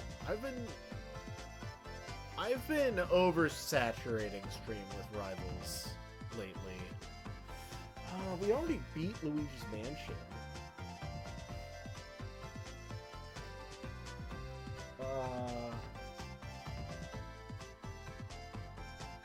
I don't want to do an art. I don't want to work on that yet.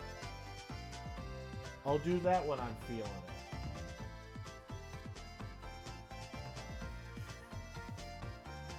Let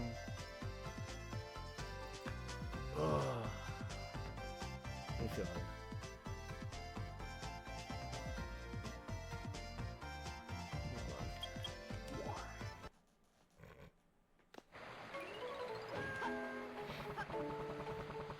Oh yeah, I'll also set up polls for figuring out what sponges 3 levels are going.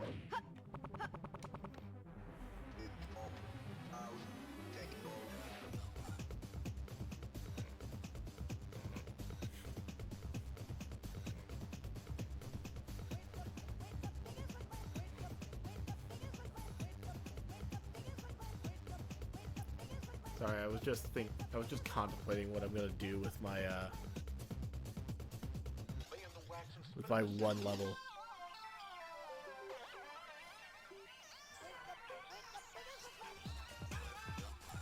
I think I know.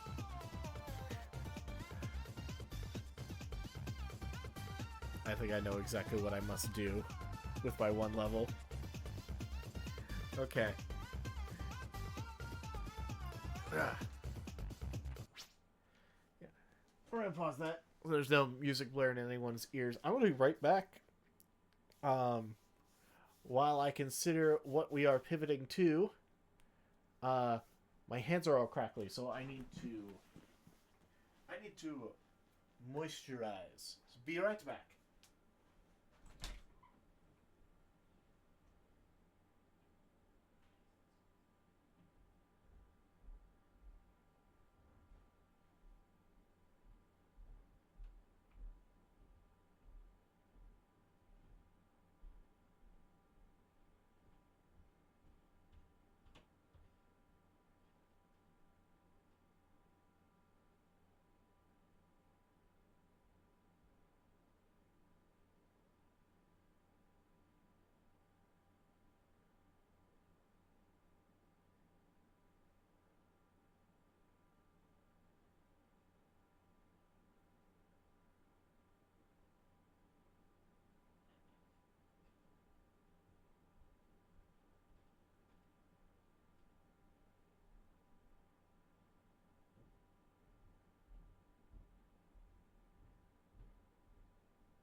Okay.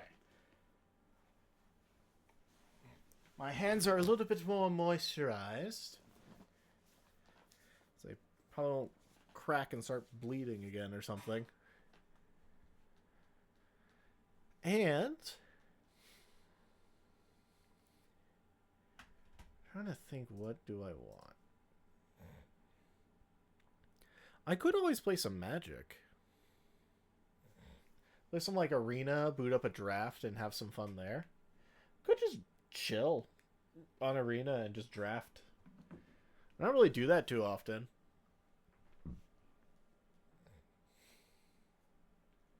It always feels like it doesn't get like too much interest from people, but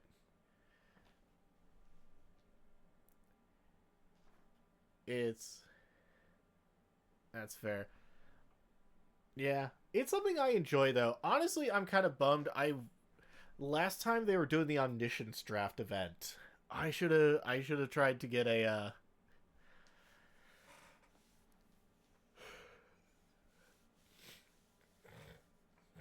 I should have tried to get a stream and do like an Omniscience draft. But because that's just goofy ass fun. I definitely know if I am to stream Magic, it's gonna be, I'm not gonna play ladder. I'm not subjecting chat to watching me suffer through like 3 show and tell decks in a row or something. That just not happening. Not doing that. So yeah, I think that's what I'm gonna do. I'm gonna open up Arena. We're just gonna do that because it's like 10. We play like a couple Arena drafts or something, and go for like an hour or so. That should be fine. I'm not really feeling like starting a whole new game or something. And I feel like I'm oversaturating the stream with Rivals content lately. So we'll just We'll just play some Magic. You know? Sounds fine to me. As long as it's working. Yeah, it looks like it. Sweet. Okay.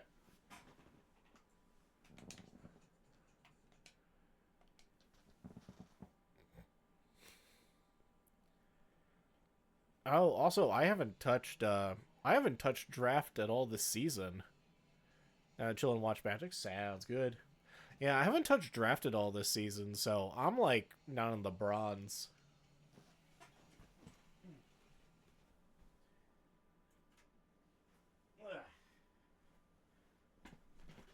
All right. I usually do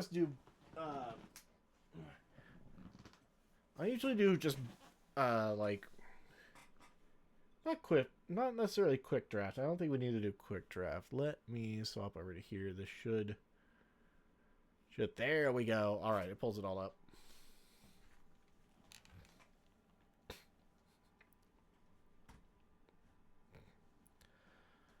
Okay. Oh yeah, I should be.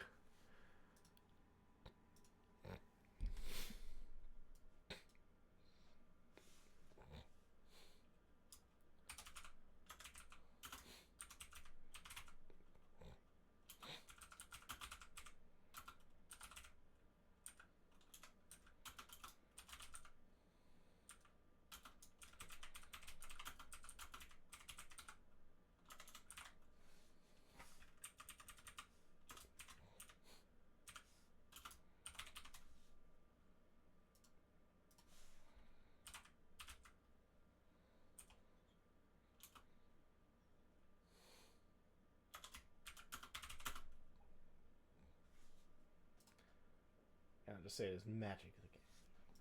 All right.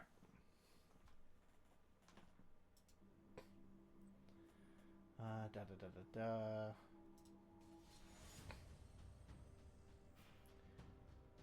Do I want to do Pioneer Masters? Let's do. Yeah, let's. Sure, yeah, let's start out with Pioneer Masters. I've not messed around with Pioneer Masters too much, so.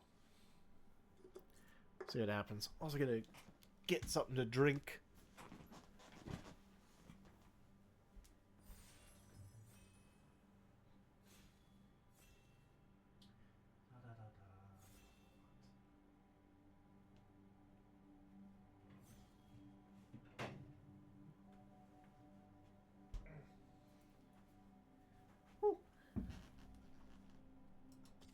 There.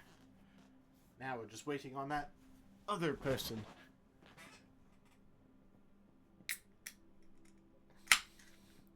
There we go.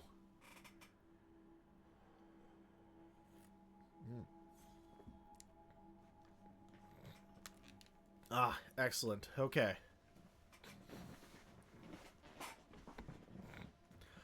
I do not know enough about the Pioneer Masters draft format, so we'll have to see. Thoughts is not too bad. Means we have to go hard into blue, which is the only problem. I mean, the white orchid's not too bad. You do have to dedicate heavy into white. Dreadbore's nice.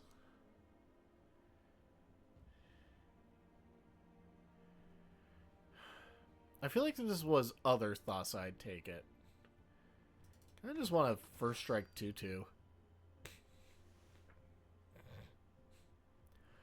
Ooh, that's not bad. Okay, what else do we have?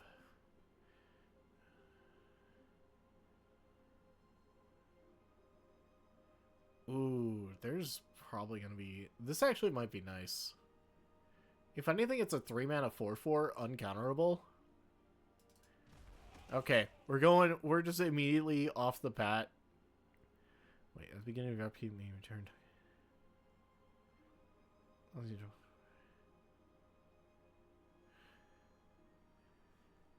Okay. I don't think that's that important. It's not an aura.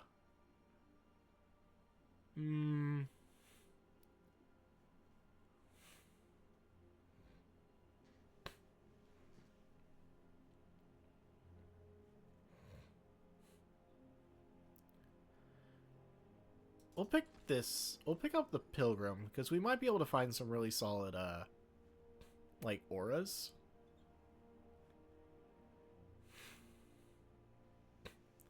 Oh, back Rhino. That's not really going for what... Well... It could. If we're doing some, like, aura shit, if we're doing, like, heroic, then that's... Celestia heroic? I don't know if that's really the best option, but, I mean, it could be worse. Ooh, Glade Clover Scout is actually really nice for auras. Auras bestow creatures, etc. Man, there's plenty of Heliod's Pilgrim to go around. It means Bogels is open. Bogels is open. I repeat. Alert, alert. Bogels is open. Let's frickin' do this.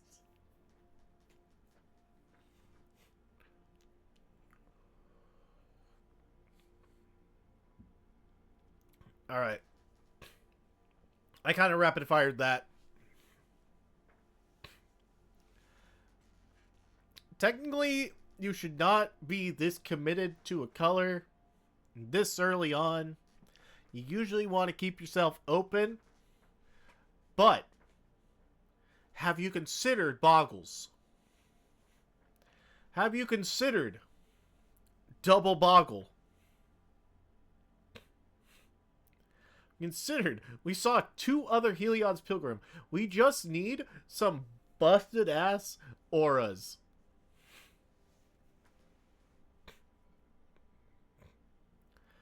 Channel cards from graveyard to your head. Hey, hey, hey. Look at that. That's really the only... That's the best option we got.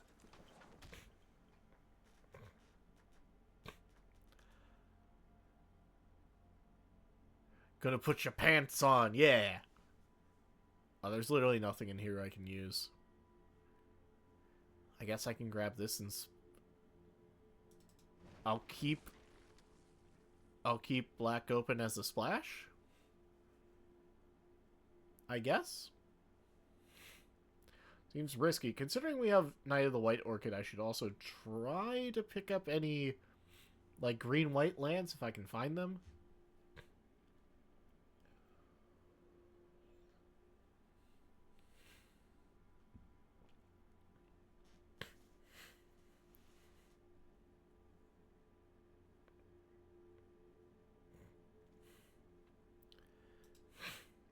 Oh, as I say, there's a gate. We could also commune with the gods, but that's what rests in the graveyard. Splash red for the art. Very true. I think that's actually worth it, grabbing the gate. So I could pitch that. Sure, land. Pulse Morass is not bad here. I don't really care for anything else I have in this pile. I guess it's fine. It's life gain. It's life gain. It gets me back shit. Sure. It's just creature or land, but I have plenty of creatures. The only thing I'm missing out is some bestow stuff.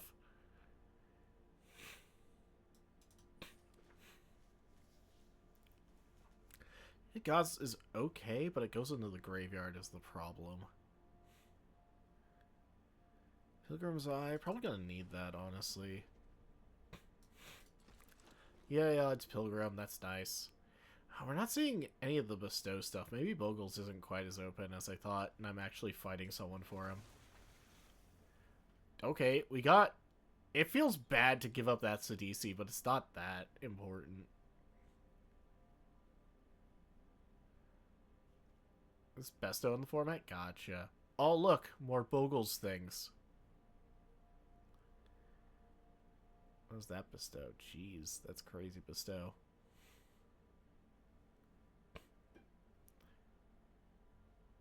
Oh, we can go Dragon Mantle. I want more Bogels. I want more Bogels options.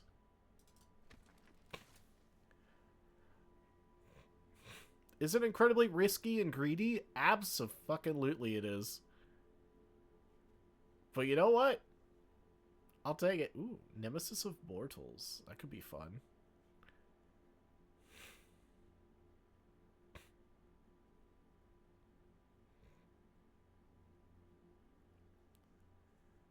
Huh. Not sure that's important.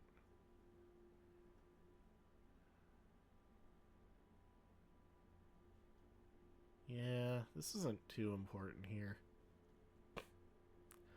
You get compulsory rest. Or you're drafting a pile of all time. Absolutely we are.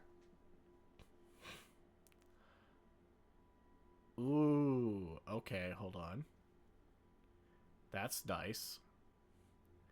My devotion to green. I wish I could pick that, but Alpha Authority in Pants? In Bogels? Oh my god, look at all this black shit. What the hell? Could just pick up Audacity. Could I have the audacity to just ignore Erebos? Ignore the second Theros god I see? Yes.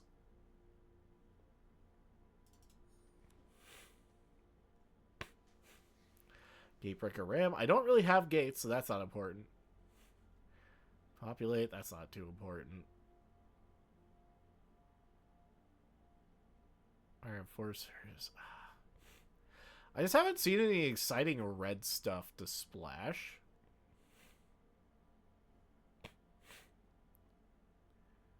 Ooh, okay. Yeah, we're gonna need removal. I don't actually have removal right now, so that's important.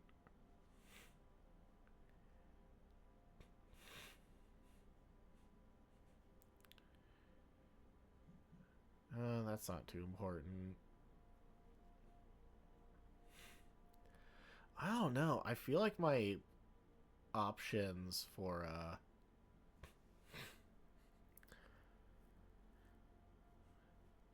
I'll pick up a Dragon Mantle in case we keep finding stuff. Yeah, see, like, we got a Bestow. Nice Discipline would be neat, but we're not that heavy on our devotion to green. I'd rather take a Bestow creature. A lot of stuff in this draft form feels half-assed, but it's supposed to be a way to explore really close to Pioneer. Fair enough. Yeah, that's understandable. Guess I'll have Bolter Salvo. I'm probably just going to end up cutting those.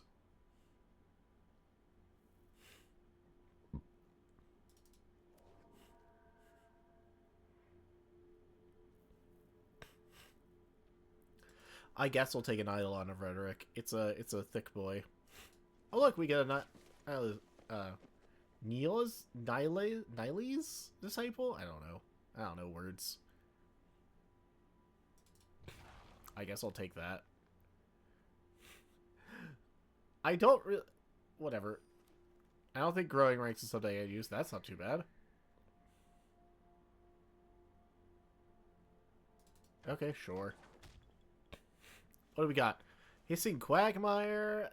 We don't really do anything with that. Heroic. Oh, that's really good. Avatar the Resolute enters with +1/+1 counter of each creature. Ah, oh, that's really good. +1/+1. We already have one of you, so not that big a deal. Phalanx Leader could be really fun. So I'm going to take it. It gives me a go wide option.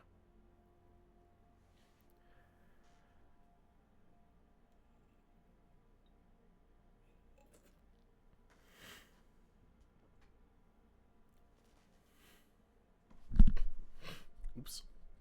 Sorry, I just smacked the mic.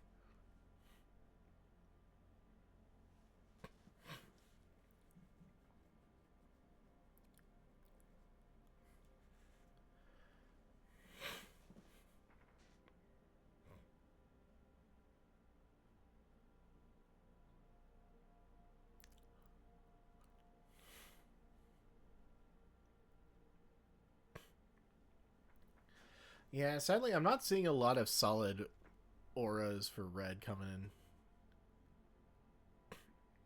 Oh, Sire of Insanity. That's cute. Ooh, that's a good bestow creature. Okay. Come on. Nightly... I just said I wasn't getting any good auras, and then I just get some good-ass shit. That's not making it back to me, but that's definitely not making it back to me. Chain to the Rocks. Ooh, that's a good one to pick up with Heliod's Pilgrim. I have 2 Heliod's Pilgrim. Okay.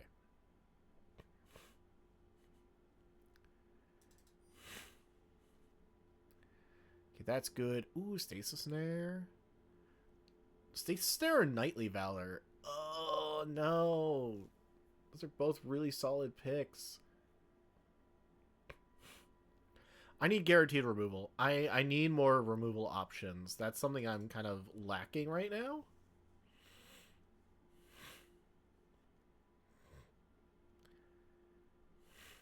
How am I feeling about this? I could just pick up a 3rd Audacity if I really wanted. Nah, this is... There seems to be a handful of, like, good enchantment creatures. Yeah, we're low on removal. Speaking of...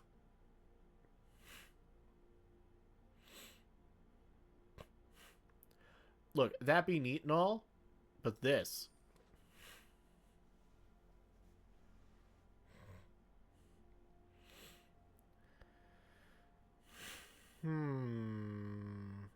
I think we go Balagad Recovery.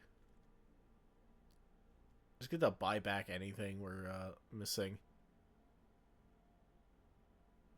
Spawning Bed? Maybe? Maybe Gods is better selection, though. I think we just want some more selection options. Lotus Eye Mystics are nice for the prowess and getting enchantments back, but at the same time... Bogels. I was right. I wasn't... Some good shit I wasn't getting back. Okay.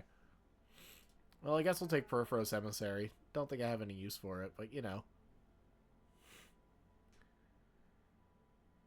Damn. This is more or less all out of my colors. We get a Knightly Valor. Let's go.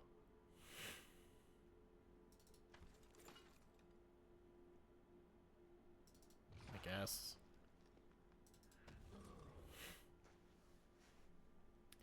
Alright. So where are we at? 58. So I could easily just cut out all of the red.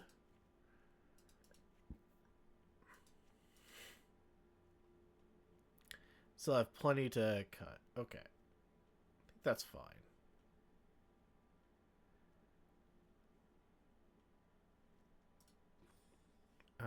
Okay, we're more heavy on white. That makes sense.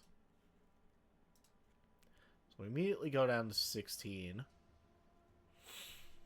Okay. So looking at what I have, I pushed heavily for Bogels memes. And I think for the most part, I did a decent job. I don't think we need Pilgrim's Eye. I think we're doing okay on that. Pulse of Marasa, actually worth it if we're going to keep 2 Commune with the Gods. Because we might need to Pulse of Marasa a land back sometimes. Also, just 6 life gain is kind of nice. Chain to the Rocks. Oh my god, I can't use Chain to... Why did I pick Chain? Why did I pick Chain to the Rocks? Chain to the Rocks is only good if I have a mountain. Chain to the Rocks is only good if I am splashing red, and the only reason I would splash red is for Boulder Salvo and Perforos Emissary and Dragon Mantle. The rest are really not that important. Well, now that I picked that... Oh, I think I had, like, no other choice.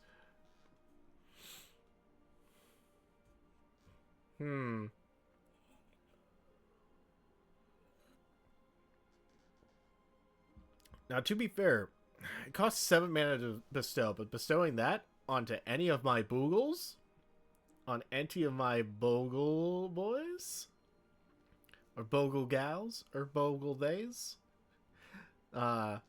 would be kind of nice. Have Authority, pretty neat. We can just kind of turn any one of our guys into Bogels. Oops. Swift Reckoning. Yeah, that's... We got the Spell Mastery. And we can just blow up a tap creature. Phalanx Leader, that's solid. Yep. I think Keening Apparition will be nice. It's a 2-mana 2/2 that I can, like, blow up and, like, snipe something. Compulsory Rest, we have 2 Heliod's Pilgrim, so if we need to, we can literally play it and search up just our pacifism effect. Just be like, yeah, no to that. Keep the Audacities, they're good.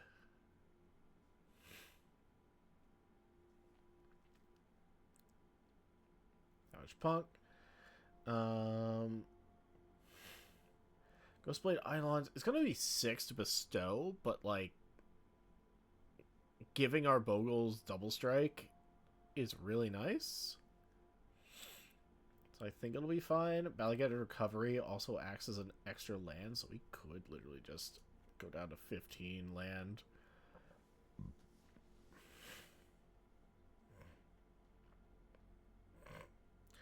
It is risky as hell to do that, but it could work. It could work. We have, so long as we get a hold of 2 lands, we have the Knight of the White Orchard to get back, get our shit back. Just saying. I don't think we need Eidolon of Rhetoric. That's more of a sideboardy card.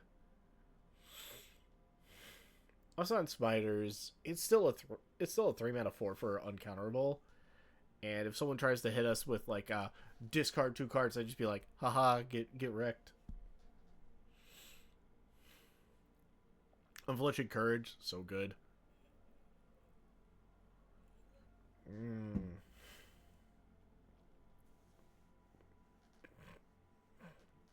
I don't think this is too important. We're not going to gain that much life off of it. Oh, we still got 2 to cut. We want to be at least 40 for those unfamiliar with Magic the Gathering. I have not done a good job at explaining what the heck's going on. But we picked cards and then we did things. There you go. That's all the explanation you need. Maybe we got one of the Commune with Gods. It's not that important. Maybe Pulse. Pulse doesn't really do much otherwise. And we have Ballygated Recovery for getting shit back.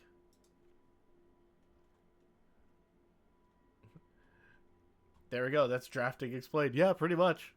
Alright. I'm going to try this out. I don't know how good it's going to be. But, you know. Yeah, Ballygate's also a land. Yeah. Which is why I went down to 15 land. When do they come out with those? Those are kind of nice. Little pixel arty ones. Oh boy, I sure do love my no creature hand. Like, 4 lands is really nice. But no creature? There we go. 4 lands.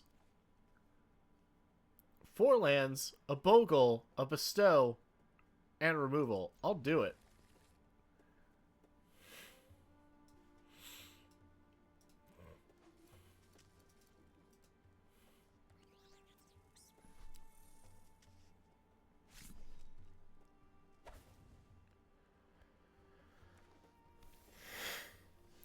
Oh shit.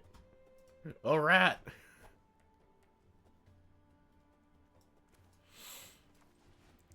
Play Clover Scout. Let's go.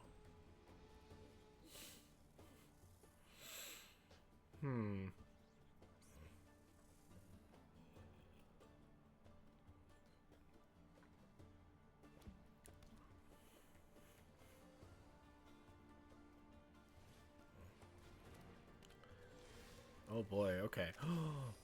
Oh, you're fucked. It's just trample, but that's gonna be fine. The bogling begins! It's Jover for you!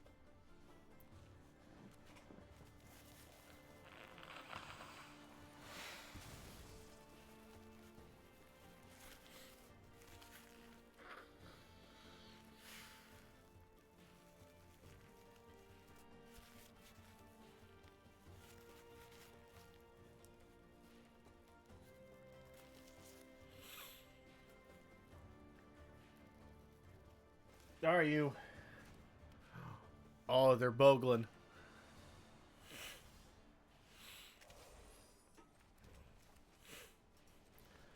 just gonna play this as a creature. I'm gonna need it. Oh, I am gonna need... Ooh. I'm gonna need to draw another land for my Lotus Eye Mystic.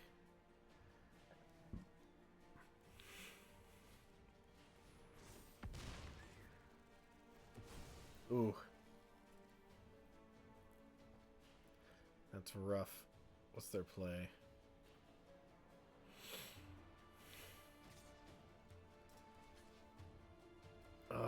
They might... I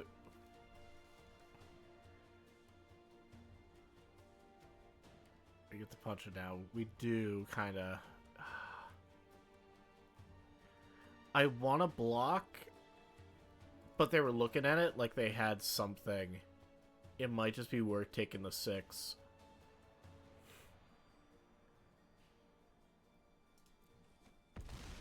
Yeah, we're going to take the 6 here.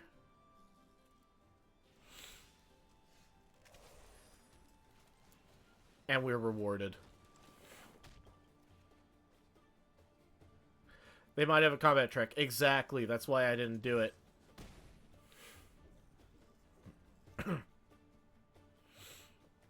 Alright, now I can choose either drop a Rhino or go for, like, Savage Punch or something. I can Savage Punch? Yes! I can still do it! I can Savage Punch, get the prowess, so I get the thing. Your compulsory rest? It meant nothing to me. Yep, there's their, well, they only had 2 planes that would likely punch it. I think so. Dang, they're on even lands with us, so that doesn't really work.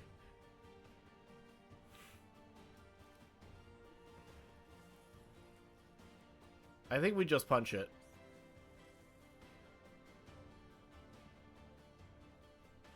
It really wouldn't matter. Neither of these would survive a fight with it.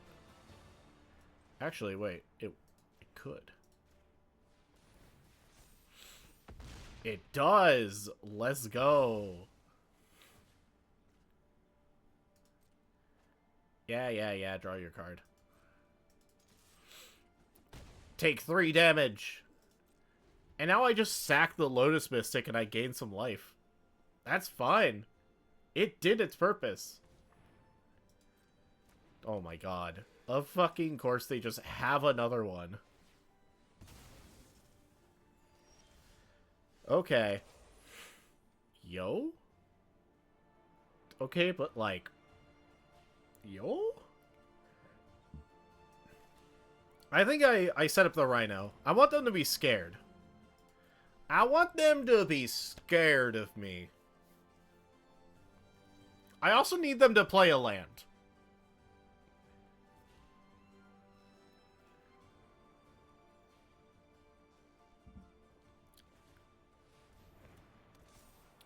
Oh my god. I need you to play I don't need me to draw a land.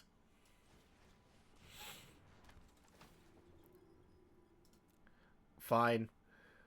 What do we got? I have to take the compulsory rest. I have to turn on their Knight of the White Orchid to deal with their bullshit.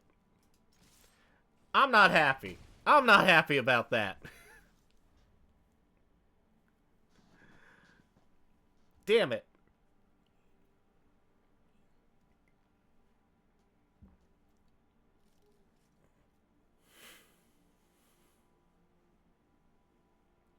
Man, why couldn't I got that? That's some good pants.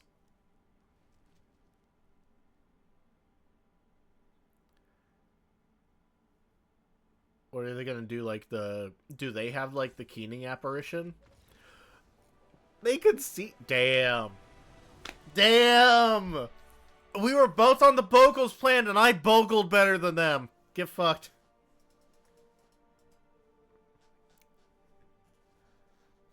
We bogled their minds. We bogled their brains out. Let's go.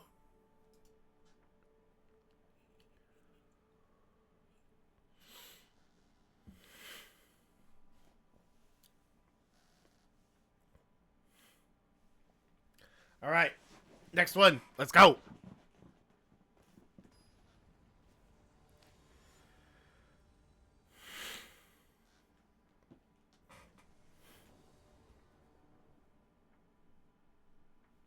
All right. I see all I need to see. A Bogle, removal, and pants collection. Or pants get thing. Thing that get me pant. That's what I mean.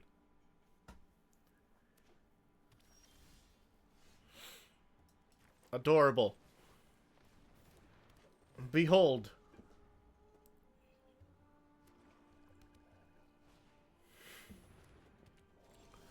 Oh. You ass.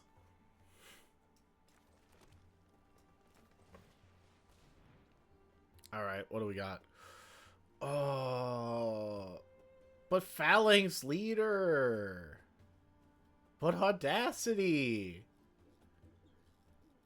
Phalanx Leader actually might be better because they have the Keening Apparition.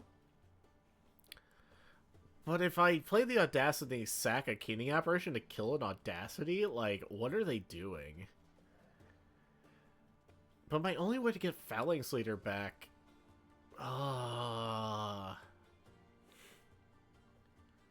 They're also white-black, so they definitely have, like, good amounts of removal. So Audacity... Yeah, I think Audacity's it. Also, we lost, like, 3 lands there. Holy shit. We lost the battle again. Okay. Damn. I didn't even notice that. Because it was grayed out, because I couldn't pick it up from that. Heliod, I hate... Ooh, I have that on Flash now, at least. Compulsory Rest. Ha!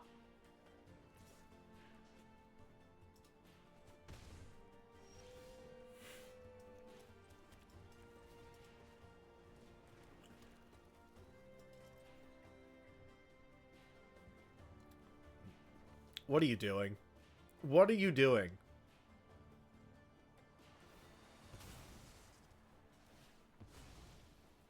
It was the right choice! They pre-fired on the Audacity! Why?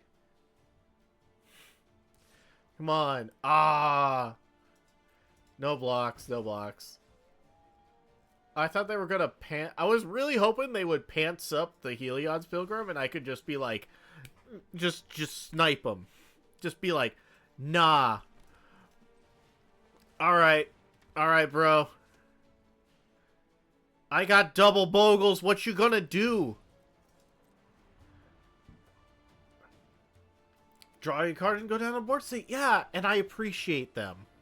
I appreciate that.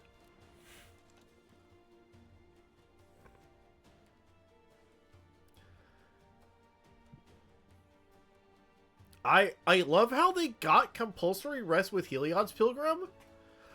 And I literally make it irrelevant.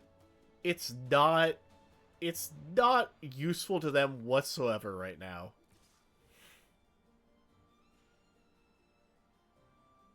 There's literally no reason to block. Alright, what are you gonna do now? Yeah, that's right, nothing. Alright.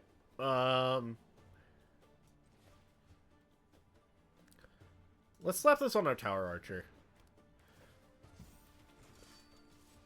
Now I have Vigilance Reach, which is really nice.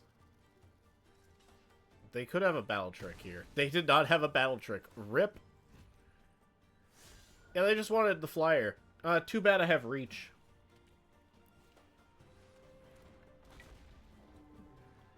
Oh no, spooky.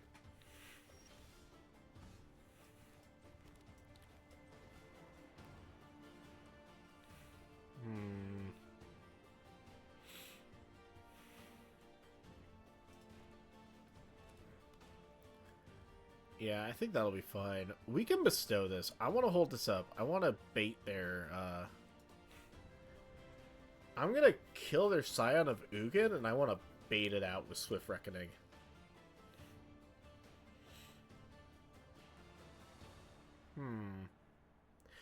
The only reason maybe I should have considered putting Audacity on Basara, okay, is the trample. Okay, I'll kill it. That's fine. Can't do anything with it otherwise. All right. I mean,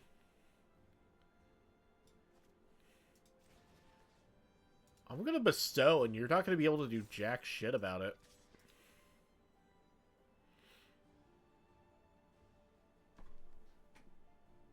This is the one downside. Maybe I should have put Audacity on Basara Tower Keeper because no, that might be a misplay. I wanted to like diversify my threats, but that's not playing like a Bogels player. To play like a Bogels player is to play like you have one creature and one creature only. Play with reckless abandon. If they have an edict effect, so be it.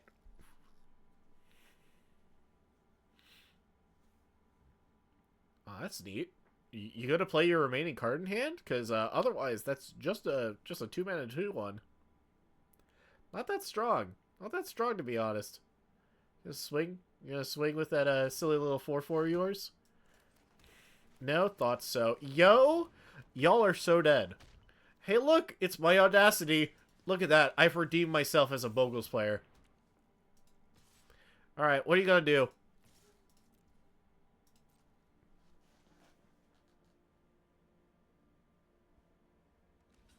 It's over.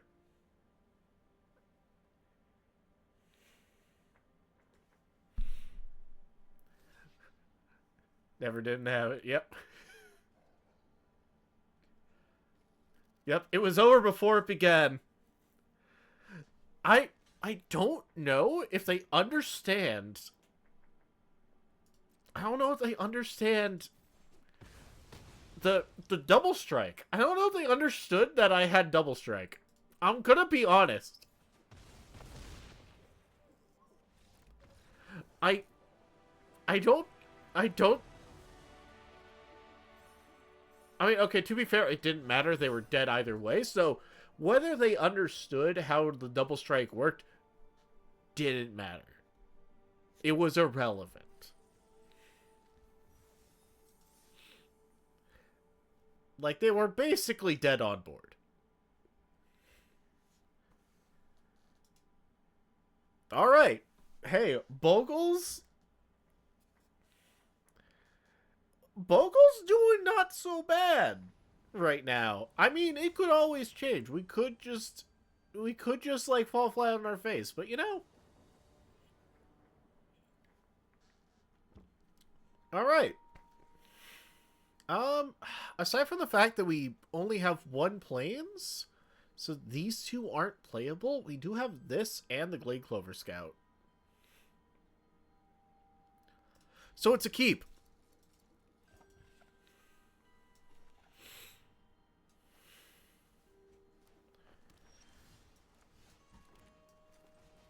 Oh, that'll be real nice once we get either of these two out. Definitely this one.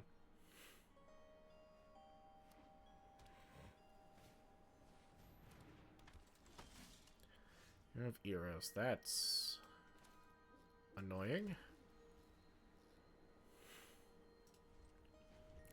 Damn, I can't do anything. I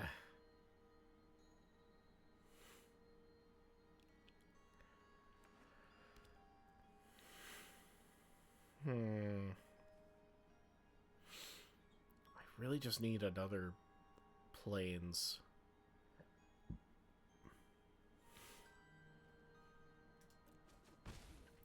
No double white. Yeah, it was a risky hand. It was a risky hand because of the no double white.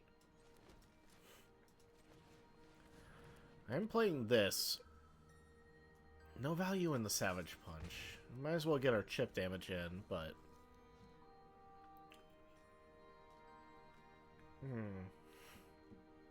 Ah, they're band colors. Blue, white, green. Gnarled Rhino. Oh yeah, they're like band heroic. That's like their plan. Oh, that sucks. Shit, I can't do anything.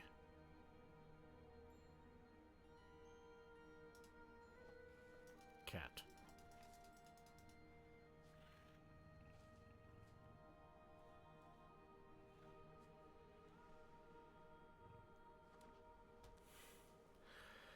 Yeah, I should have known. I was keeping a risky hand. I should have known better than to keep a risky hand. And that's on me.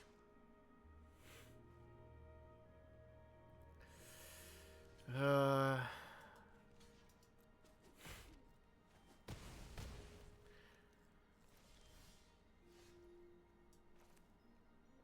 Okay, but... the problem is it's still just a 3-3. I could swing and get 3 life, but it'd be better on the defensive. It just needs to be stronger. If I get another white, I can literally play Phalanx Leader and Alpha Authority and be like sitting pretty.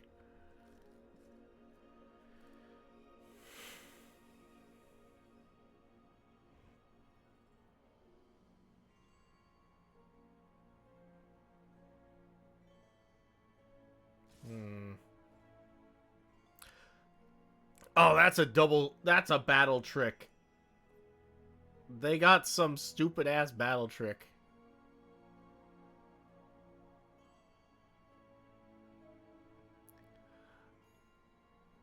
Oh, great, if you wouldn't mind. We have someone in chat who needs smiting.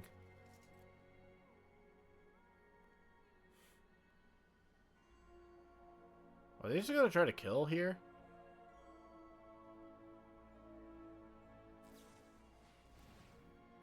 Oh, damn, that thing has flash?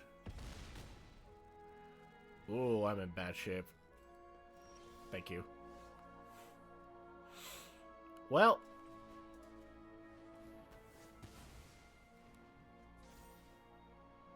Yeah, I'm dead. That's so rough. Not drawing a single land. It happens. It's a 15 land deck. Fuck it, we bogle.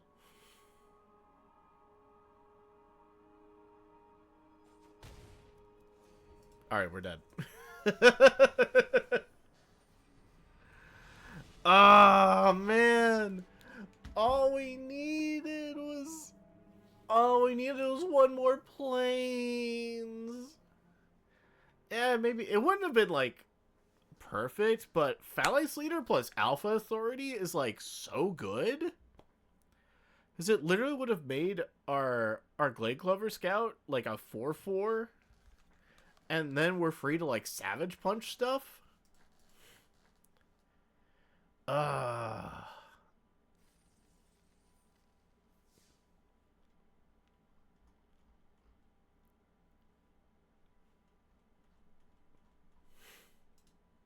Oh well. On to the next one.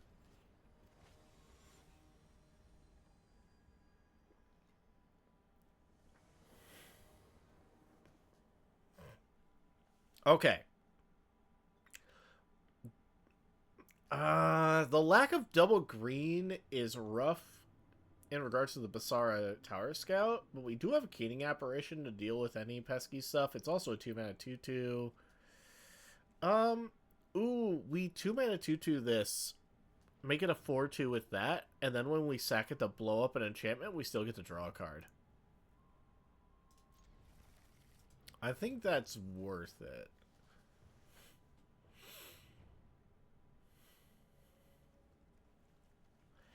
Yeah.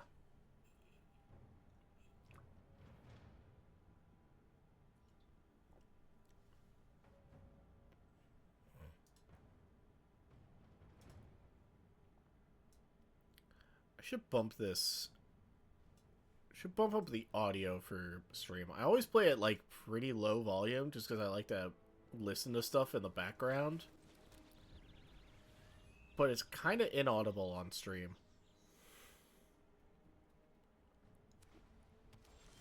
So bumping up the master volume should help.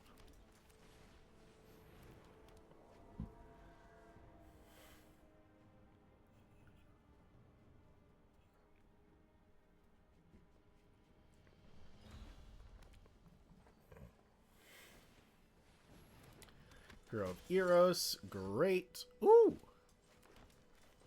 That's even better.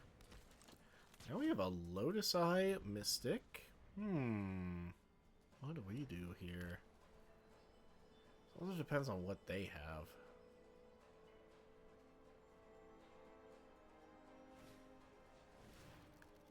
Dragon Mantle, okay.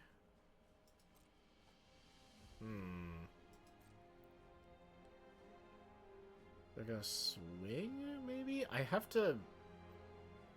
Yeah, because if they have a battle trick to protect it, then I'm literally losing 2 creatures, and I don't have the options for that. Okay, in this scenario, I think it's worth using the Audacity. I think it's worth using the Audacity on the Keening Apparition.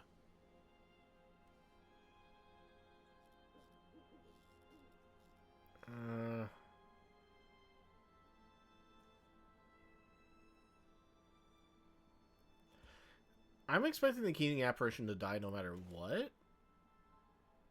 And we can always have a Lotus Eye Mystic to get Audacity back.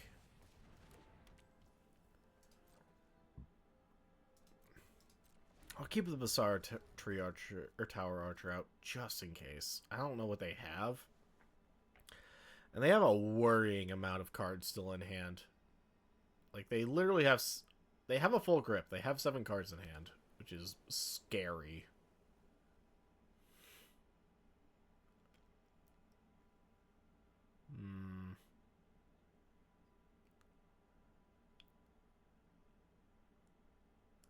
What do they got? What more heroic nonsense do they got?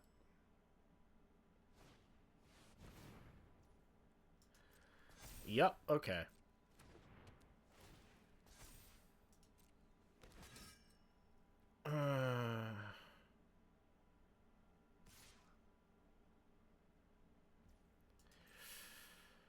Oh, in this case, it's kind of rough because if I wanted to be rid of the Hero of Eros, now I could have put this on there, blocked, and then blown up that. But instead, I'm just killing the Knightly Valor. I get to draw a card, but like,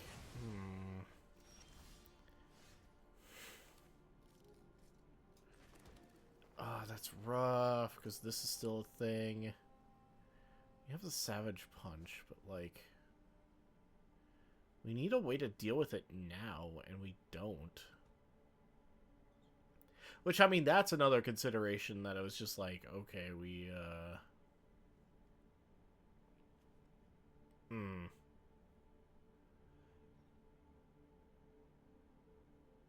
We do get a blocker. We do.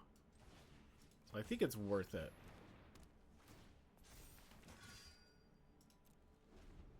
We do get a blocker. Basara means we have a protected way of getting Ferocious on Savage Punch.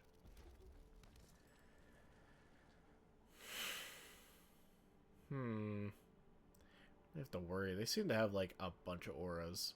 And they're up to 5 mana now. Oh, come on! That's just gross. Damn it.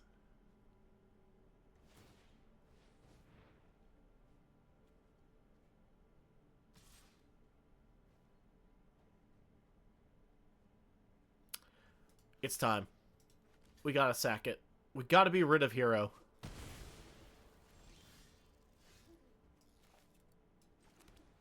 It sucks having to give it up, but we gotta do it. We gotta. We get the Valor back. Do I use the Savage Punch now? Yes. I think. Hold on. We have the Commune with Gods set up for next turn, which I think is probably not a great idea. Or we Savage Punch. We could Savage Punch this and have it fight the Lotus Mystics. Which wouldn't matter. It would still get the... It would survive then. Swing first, then punch? I think it'd be better... We do this and that. Prowess triggers, which gives us that, which means this survives. And now we swing.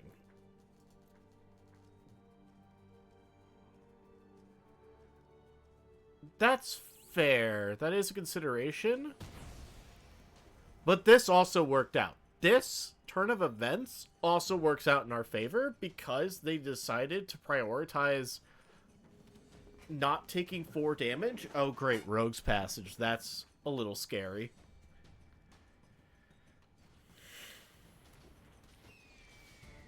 A Syndicate Messenger. Oh! Oh, they're bad. Forgot it's bronze. This is, in fact, bronze. True. Okay. Cool. Look, when in doubt, just Bogle. When in doubt, just Bogle. I see Glade Clover Scout, I play Glade Clover Scout, and I put pants on it. That's what we do.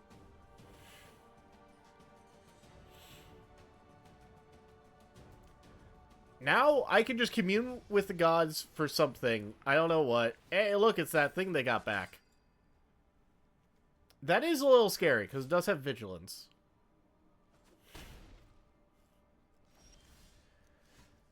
Ooh, that's rough. We gotta do this. But I worry. Oh, we just do that. Oh, we get our pacifism. Well, there it is. Get fucked. It's a bit of a bummer we lose out on the Alpha Authority, but, you know, it happens. We'll swing for massive damage. We're just not going to play our land. We're not going to play our land. A, because that could be really good in the instance that they, have more lands than us and we pull our other thing. Oh, come on.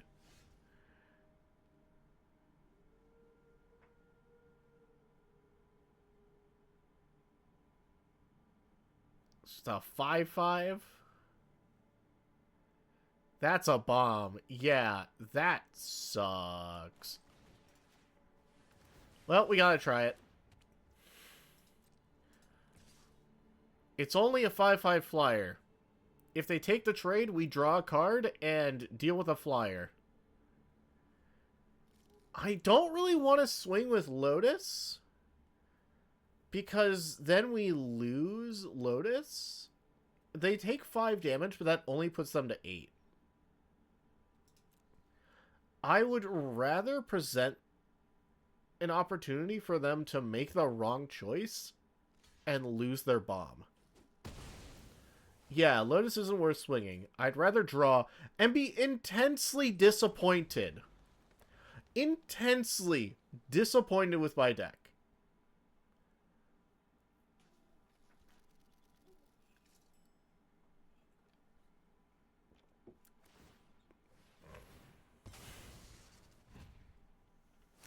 Yep. That is now 8 that I've drawn. That is over half. We do have only 18 cards in library, so we have gone through just over half of the deck. That be lands 9 and 10, technically. So we're over half, actually. Just from that Commune with Gods. This is a bit of a bummer. We had an opportunity to get a second one of these, but I had a higher pick priority. Oh, come on. They got a second Lotus? Great. That's not good. I get another Nightly Valor. Damn it. That's fine. Get bestowed, moron.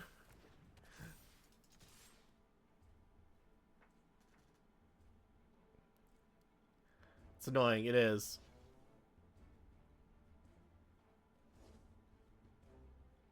You gotta block with something.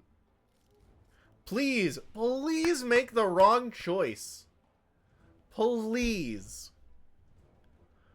Wrong decisions all the way.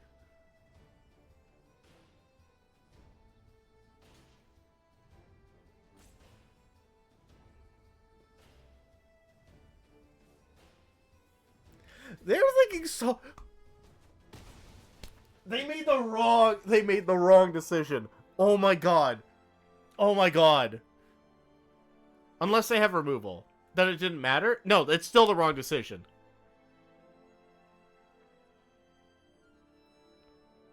Come on, make bad decisions in life. What the? That was the worst decision they could make. Yeah. What is this? What is this? What is this? What is this? They got two! They got two and I got this!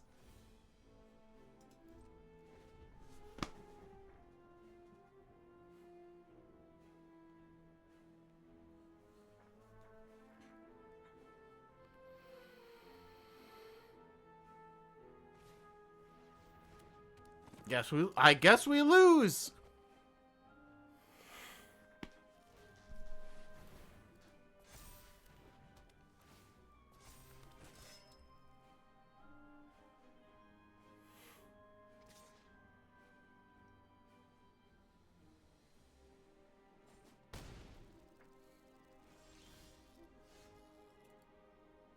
Oh, we extra lose. We like 1, 2, 3, 4, 5, 6, 7, 8, 9, 10. Hold on. 10. 11.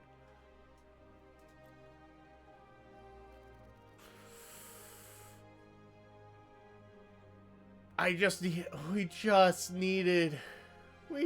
needed like something. Ah.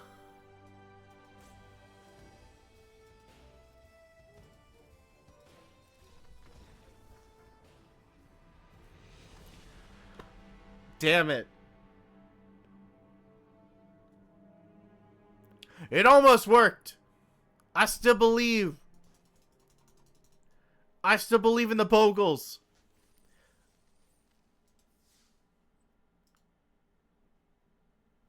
I still believe in the Bogels. Let's do this.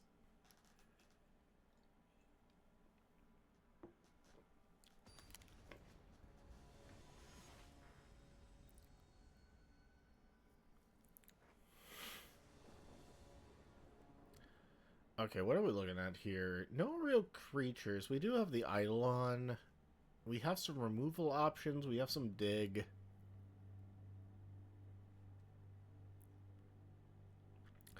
Is this worth keeping? We can immediately go for Commune with the Gods to try to find, like, our Bogles target. And the 2 removal is not too bad. It means we get to, we have some pushback if they, like, start off aggressive. Yeah, like, if they freaking drop, like, a Hero of Heroes, then, like, we immediately have a way of dealing with it, which is nice. We also, if we top deck freaking Knight, they're Bogles too. Oh, oh no.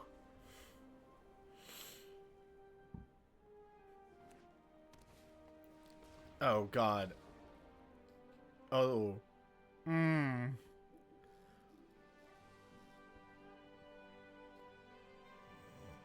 Hmm.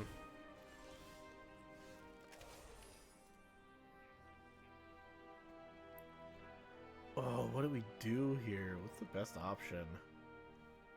I could play Phalanx Reader. I could play Phalanx Reader. God, I can't word. I get Phalanx right, but I freaking say Leader wrong. I could play Phalanx Leader out and just pray they don't have removal. That seems kind of rough. I can't hit that. I know that's spell mastery. I just more digging. There we go. We got our Bogle. Hello. Ah, hello. It's going all right. We're doing Bogels.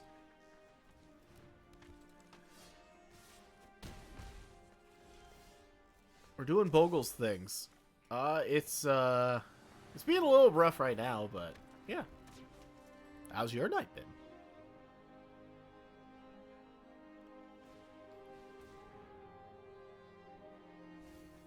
What formats do I play? I mostly play on Arena. I just play on Arena, I typically just play Timeless, and I do Draft. IRL, I play a lot of Commander, I play Legacy, and I play a good amount of, I play, like, some Pauper. I really like Pauper, but I don't get the opportunity. They did! Oh my god! Yeah, those are the main ones. I've mostly been... My like, Magic playing stuff lately has been kind of in like a casual mode. I haven't played seriously as much as I would like, but that's just because I've been kind of swamped with like a lot of other stuff to focus on.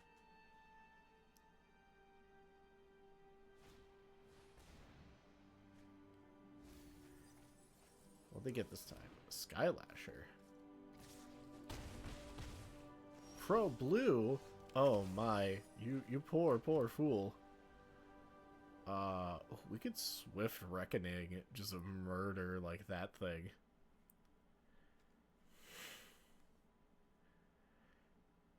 If we really need to, we can just do another thing with that.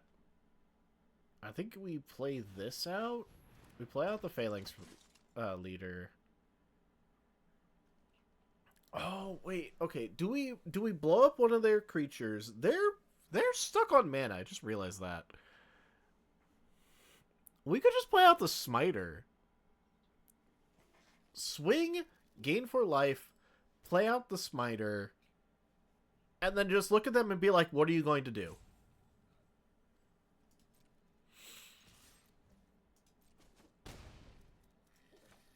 Yeah, that's just what we're going to do. Alright, have fun with your uncounterable Pro Blue Reach thing.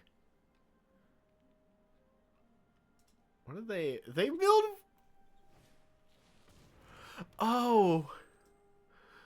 Oh no. They've milled 8. They gotta land. They gotta thank. Good for you. Good for you. They're gonna have 4 lands. Good for them.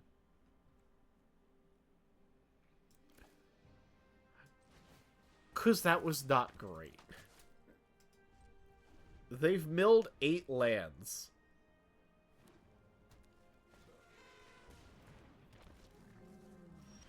Okay.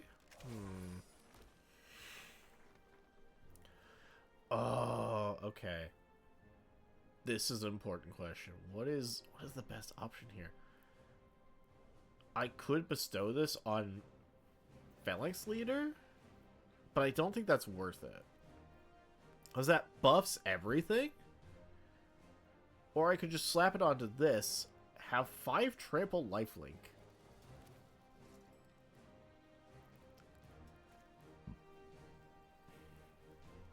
Funnily enough, I feel like I could get away with compulsory resting my own Phalanx Leader just for the damage boost.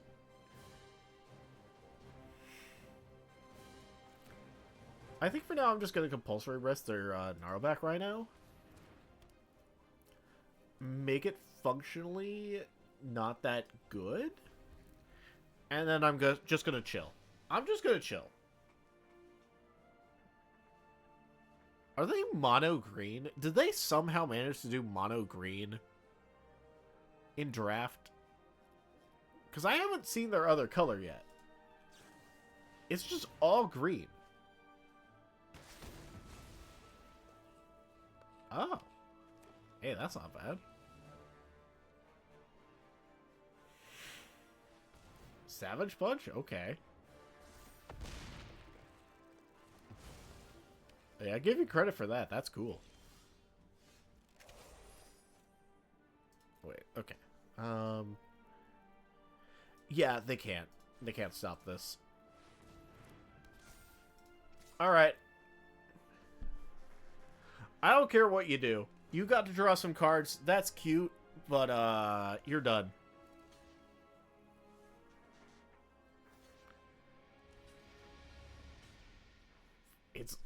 It doesn't matter. It doesn't matter. It's double strike.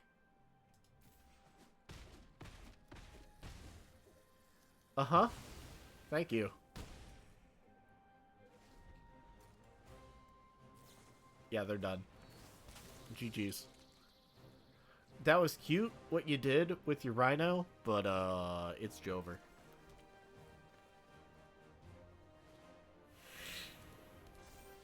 Hmm.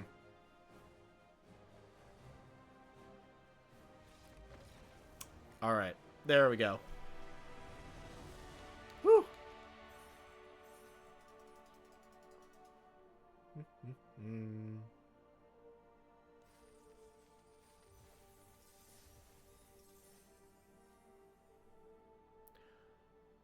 Oh, I did not notice at all. Sorry, I had my headphones out. Azure Dragon, thank you so much for the follow.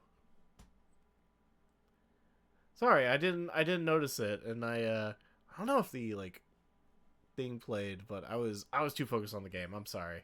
I had my headphones off, so I didn't hear the sound alert. But thank you.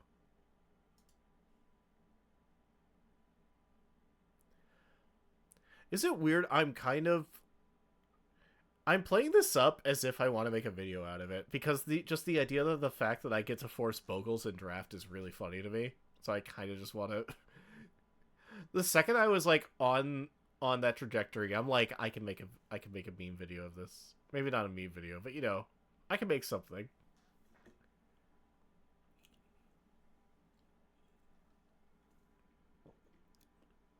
I privated a lot of my old videos on my YouTube channel, but some of them specifically were like card game related, so.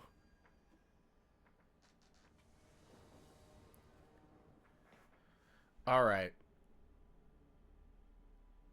We don't keep that. We can't. Literally unkeepable. It's functionally a two-lander, but we would have to be praying on another white source to have any creature. No. Hell yeah. Easy keep. Alright. Am I gonna regret this? Maybe. Do I care? Nah.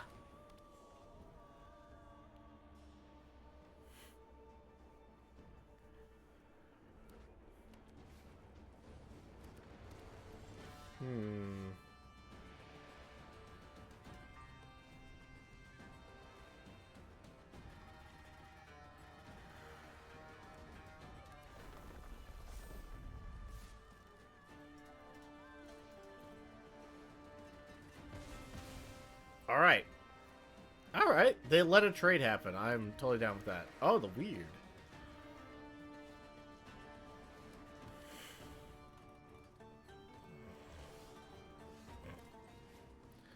Alright. It sucks I can only get a plains, so I am kind of screwing myself over on the green options. But now I'm in, like, decent shape. I can get the Heliod, I can Stasis Snare. I can Stasis Snare the weird if they want to, like, stack up more shit on it.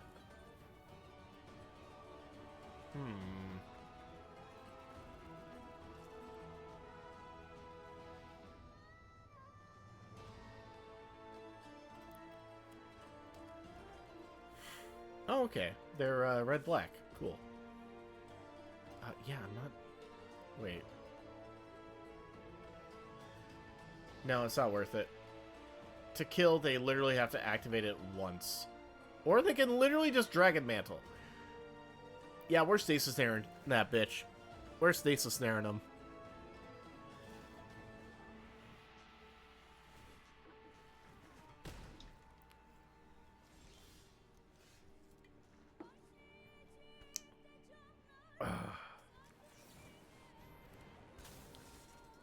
Yeah, get got. Alright. We do have to sit here and pray for a green source, which is the one downside to my plan when I was keeping this hand. I saw two white sources and a Knight of the White Orchid, and I'm like, yes, this is a keepable hand. Trouble is, at this point now, we're getting kind of low on our white sources. We do have the Pilgrim, which is going to be good.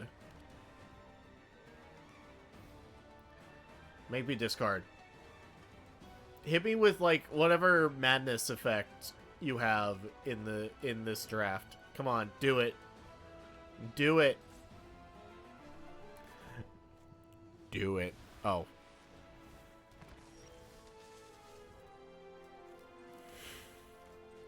Well. Absolutely, I take action. Absolutely, I just say, get the fuck out of here. Ah, there we go. All right.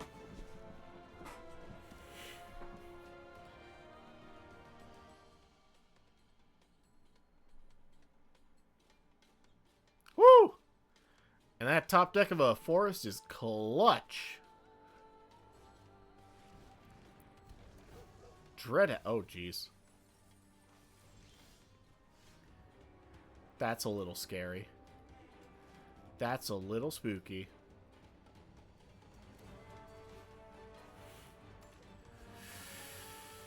I'm short of mana to, like, bestow, but we'll make do. It's a little rough. That Dreadhound's kind of scary. We do have blockers, though. Heliod's Pilgrim's not going to be that big a deal. Okay. Oh, they didn't put a creature. They did do that. That's not that big a deal, though.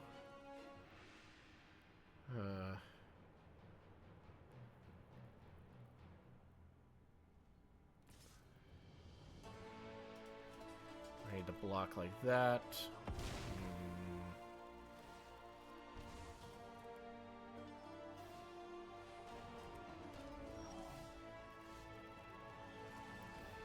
Play Clover Scout. Means nothing right now.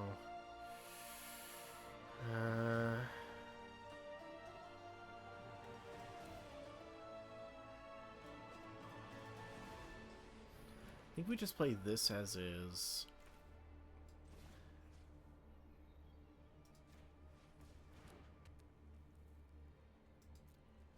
Yeah, because that actually lets us kill the Dreadhorde. That is kind of a pain in the ass. It means I have to double block with my Glade Clovers, but... Or I have to double block with Ghostblade and Glade Clover. And I'm still going to take 5 from the Stone Shock Giant.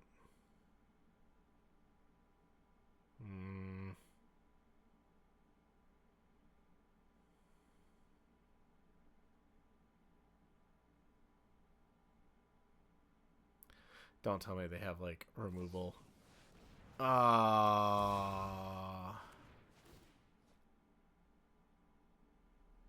That's rough.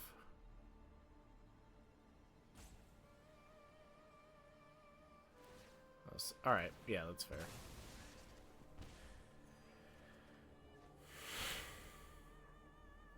All back round. You know what? I'm glad that's not going to be my top deck next turn, at least. Still gonna take 5. That sucks. 6, technically. That does nothing. Fuck.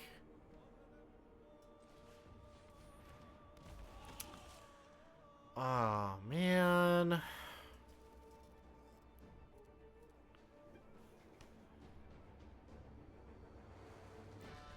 Damn.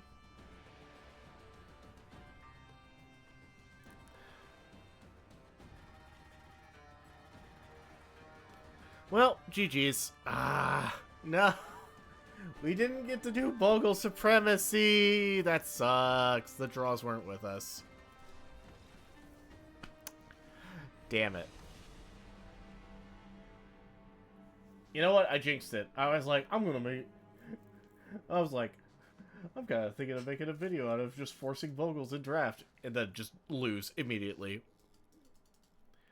What was that? We like 3 and 3'd? Yeah, we 3 and 3. Damn. Okay. I'm down for it again. Let's go again. We got time.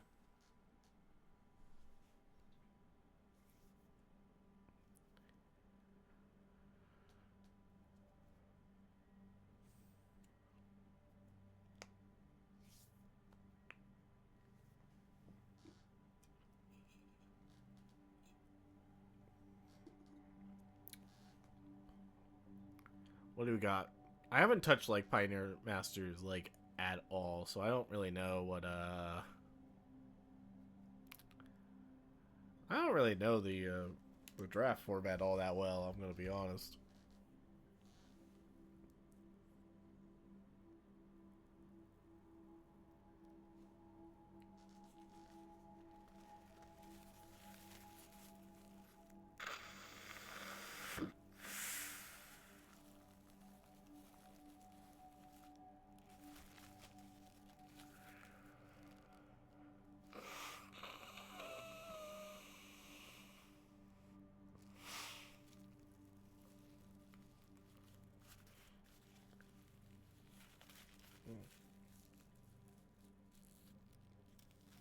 Sorry for the noise. I don't know, my nose has been stuffy. Ah. Let's do it. Alright.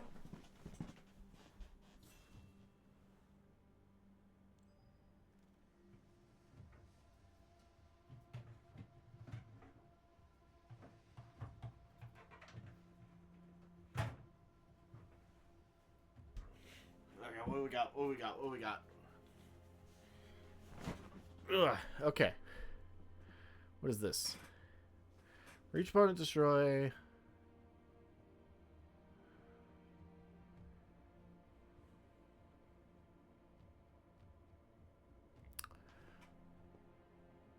Okay, but there's also that for Bogels. That seems like a fun top end. Just blow up a big permanent. Yeah. I'm gonna be a Timmy player. What about it?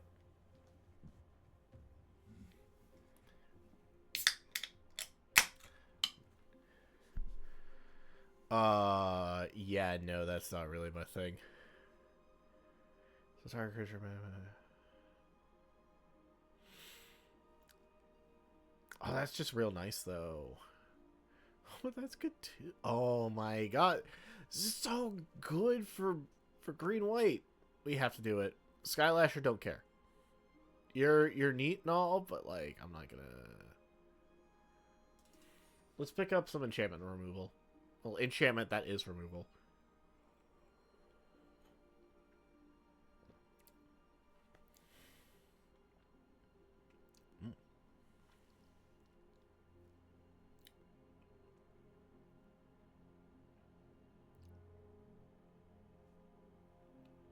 I'm drinking all my sweet beers right now. Like I just had one that's like a graham cracker thing, and now I'm having my caramel apple one. Mmm. Aqua is for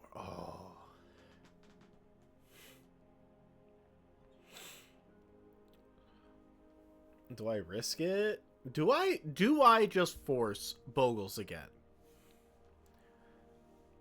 I don't know. It really depends.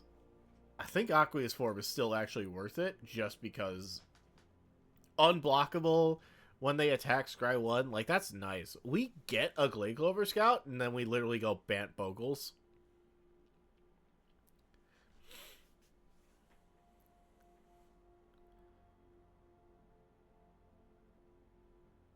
Is it, like, incredibly unnecessarily risky to immediately just be like, we're just running it back?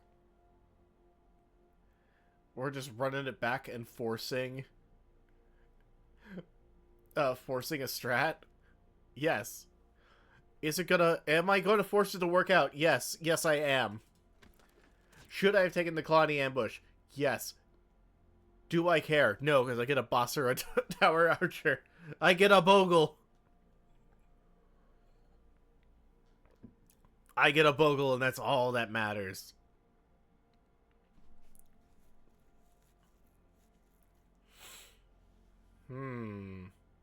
Another Aqua's form, Nemesis.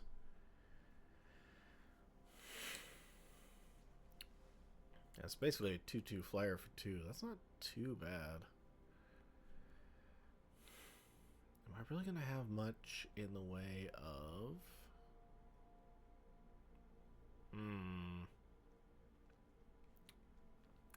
Kind of tempted to just take another Aqueous form.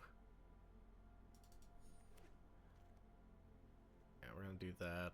Go commune with gods, or we just take this. We'll go with commune.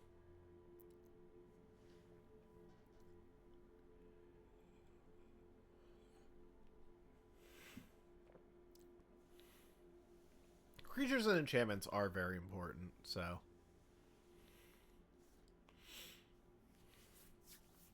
I think Aqueous form, if that exists as our only, like, Blue Splash, then that should be fine. It kind of opens us up as a Blue Splash, so... Shouldn't be too bad.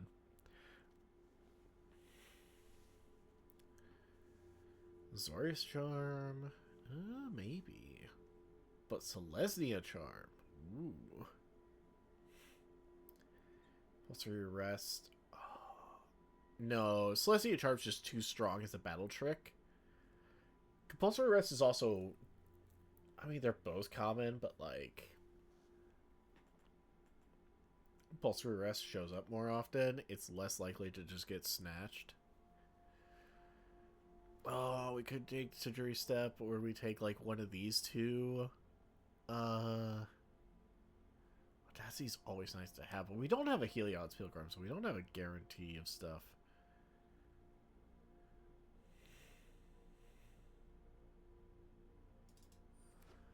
We might end up being like Bogels, but with a more battle trick focus. It depends. It depends when we get like Aqueous form or like other stuff. I don't know. We're still in pack 1, so we'll see.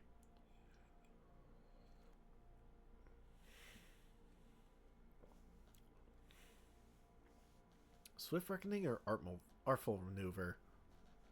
Artful Maneuver is better if we have Historic going, or Heroic going for us. Swift Reckoning is just better overall. But Treasure Cruise.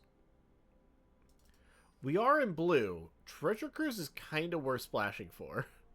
I'm gonna Treasure Cruise and Commune with Gods, so long as we don't hit the Treasure Cruise, is kind of great because it feeds Treasure Cruise.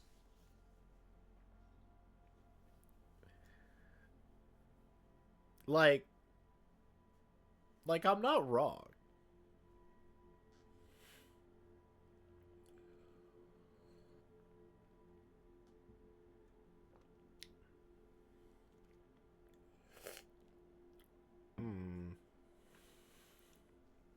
I don't really care about that. There we go. Yeah, give me my mana selection.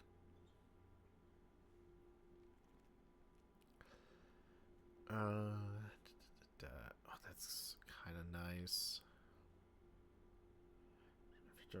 Flying. I don't really have anything that bestows flying right now. So I think that there's plenty of artifact or enchantment creatures.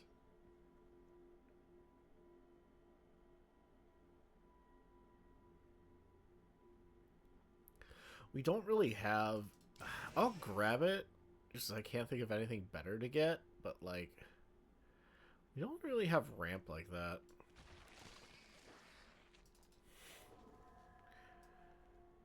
Alright, I don't really care for either of those. What is all this blue?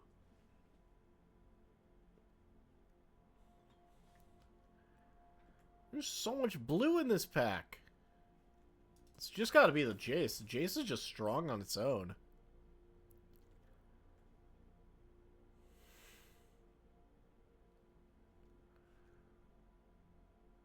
Whenever you cast a creature, you may search library for or play and put it on the battlefield tapped. Okay, but...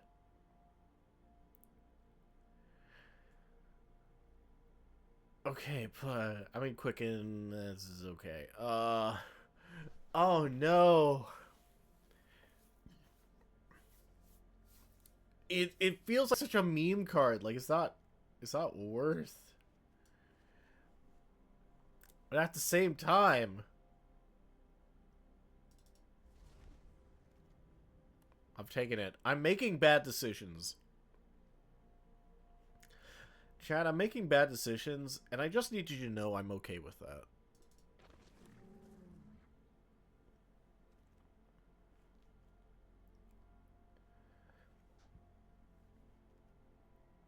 We gotta pick up a pilgrim. We need at least one pilgrim.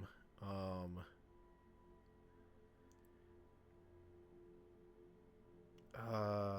do we want here? I think it's just a Swift Reckoning.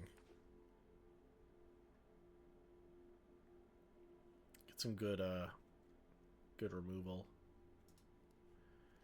Just have 3 on the side right now. Okay.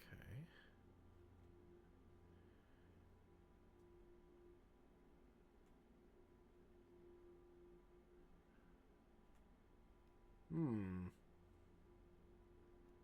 Fine with picking up that. Titanium shit. I forget. How long does the Titan last?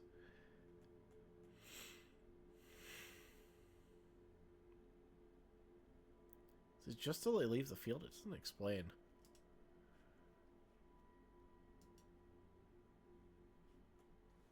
I don't remember. Detain's like something I don't know well enough.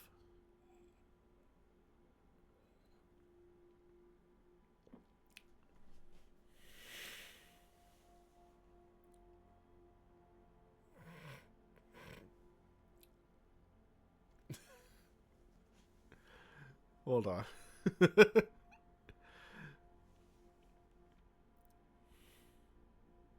That's adorable, but we do need Bogels. I figured blame my mom for these fast. The gathering. Yeah, I did. Hi, what's up? We're doing draft. We're doing silly shit. I'm playing Bogels. Bogels is just creatures with hexproof, and then you play enchantments to make them big.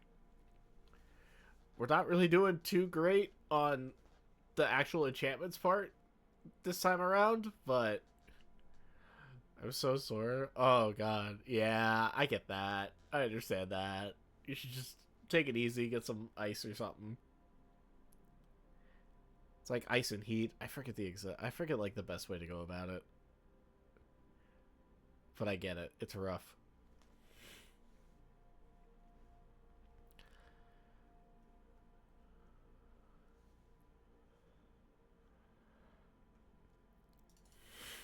This might end up being more heroic bubbles. A little ice tomorrow sounds good.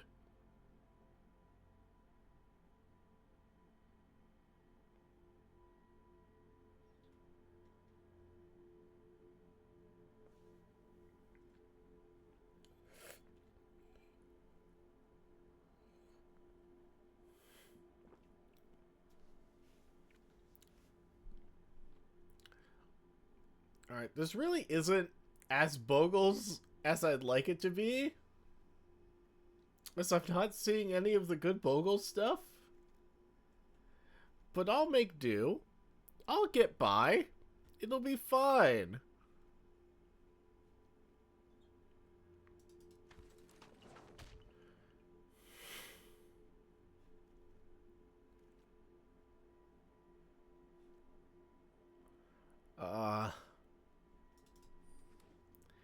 That I guess. Take another commune with gods. Ask for shin splints and receive a for all sweet.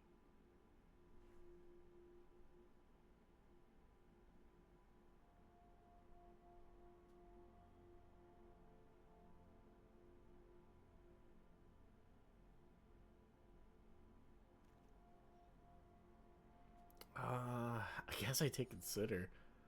Buy one of those mega bags of ice people use to put their coolers for camping. Okay. This sounds reasonable, I guess. I do not need that many consider.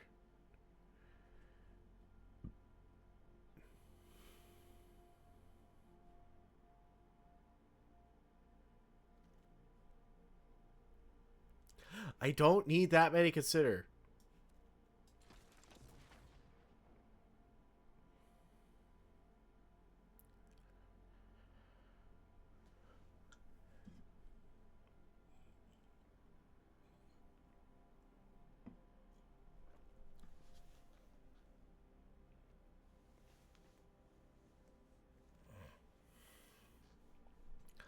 Oh my god, come on.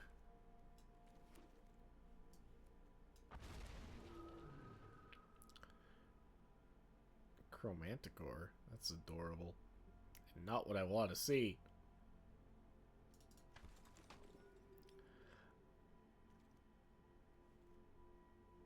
This end adorable. I want that.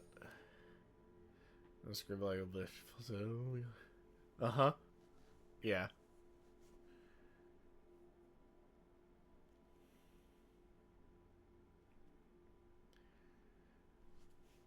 I'm a bit bummed. I forced I forced Bogels for the meme and it's not quite working out, but who knows? I could still win. I could still like Monsters as hexproof. God, that sounds so good, but a Glade Clover Scout is like right there. Oh no. I play that, I have to pay 5 mana to make it. Are you versed in the masterpiece that is? Yes. It's still worth. It's still worth. I gotta do it. Audacity. Yeah.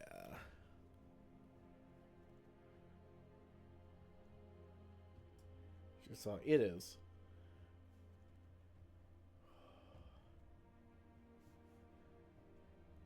Yeah, we're a bit more like heroic bands than Bogles band, but I hate having to give up a Glade Clover Scout because someone in this pool is definitely picking up Glade Clover Scout.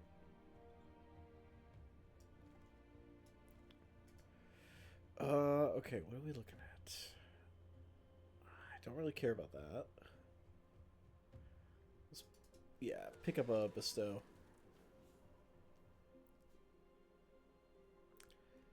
And I'm playing in my car on loop the way home. Nice.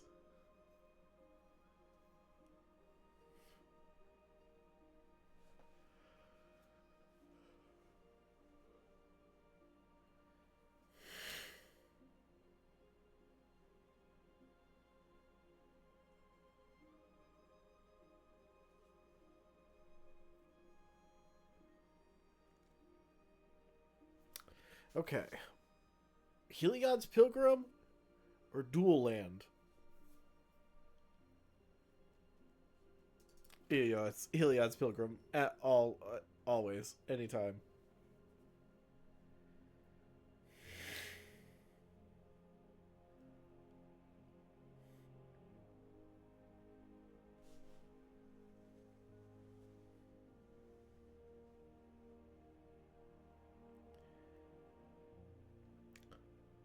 Mouse has missile, air horn whistle, in the old car learner. Gonna follow me to my dreams. Takes Cop Pilgrim. Oh shit! I have 3 of those. I don't know if I needed that many.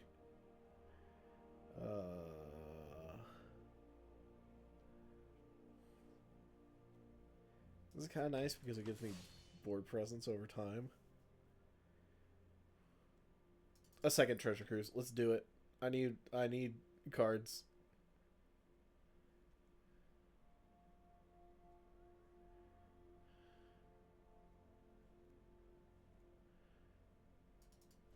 So what's going on? So basically what I'm doing right now is a format called Draft. Ooh, Nightly Valor. Let's go.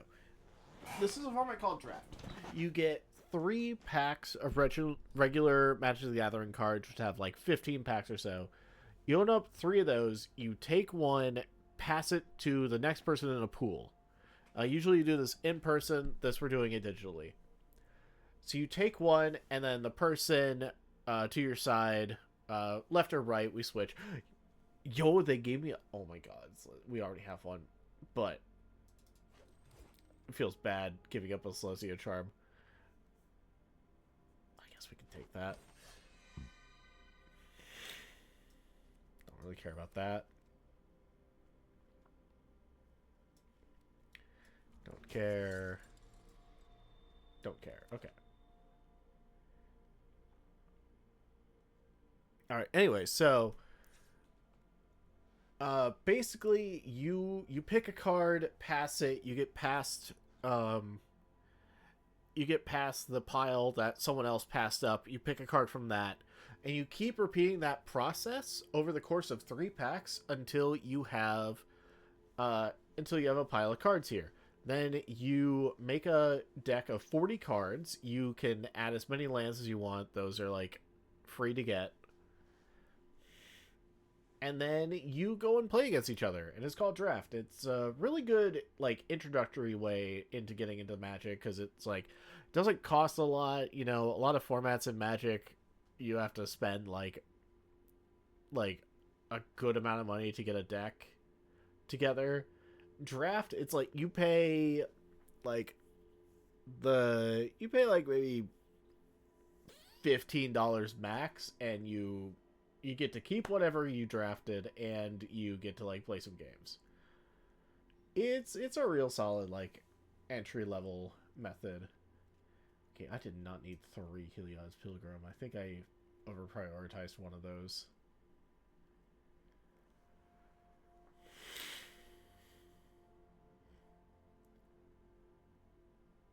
Carson, don't pull our draft dodgers. Yeah, sure.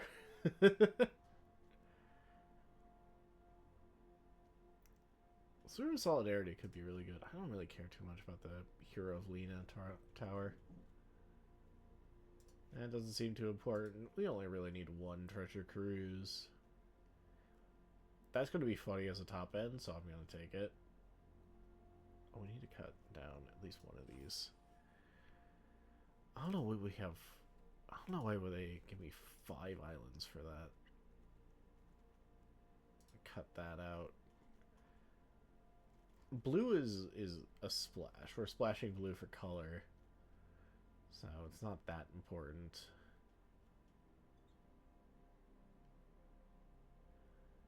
And one of these days you need to sit me down, tie my hands, occasionally untie, force me to learn Magic. Okay, I mean, I'll try.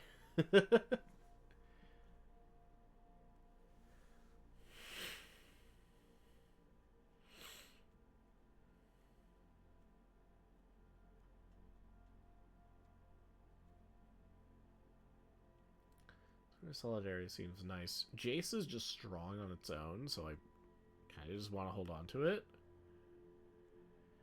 That might be a little meh. That's a little. Like soon, I have an inconsistent schedule. Yeah, I get you. I got you. It's all good. Yeah, I was just looking for something to play after the Chao League that wasn't just Rivals again. So I plan to go to a Weird Al concert this year. Hell yeah. That sounds awesome. Primordial seems so risky, but it's... I mean, honestly, so is this. 5... Like, I don't know. It's probably not. I don't know why I picked it. Just seems like a bad idea. First, I need you to learn how to use StubHub. Ah, fair.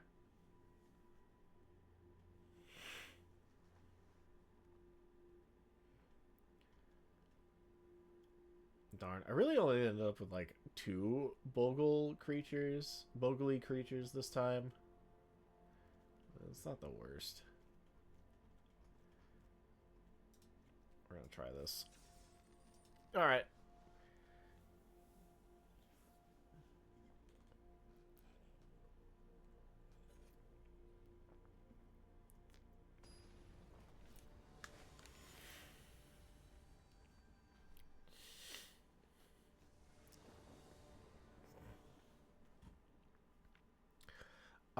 Yes. Yes, but also, this is the worst idea It's like, yes, but also this might be the worst keep I could have done.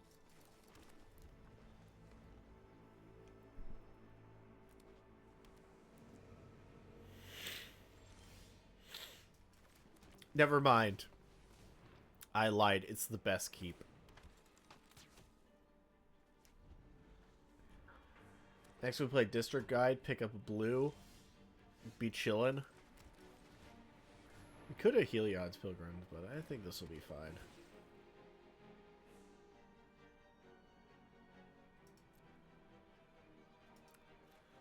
Give me that blue.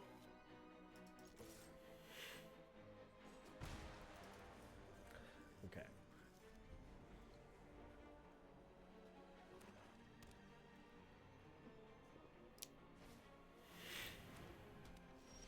Huh? Oh, jeez.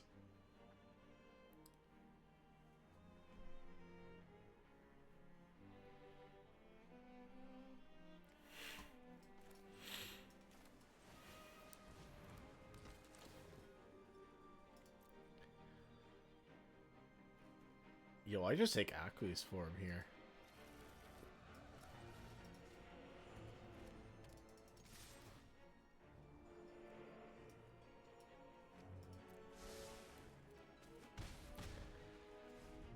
That's going to be a pain in the ass.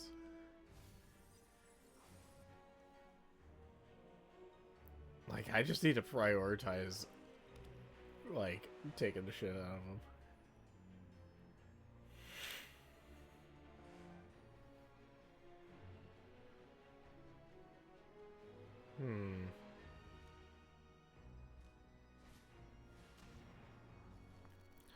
Oh, that's a pain. But it does fill up my graveyard so I can treasure cruise, which is nice.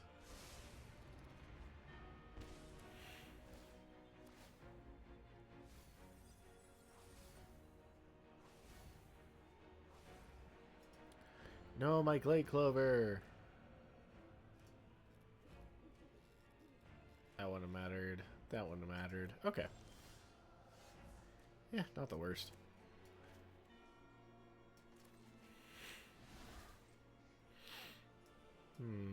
One, two, three, four, five, six, seven. Doesn't matter.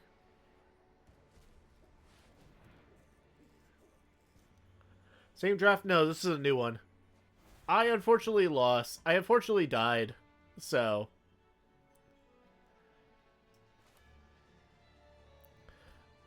Yeah, it was very unfortunate, but I died, so.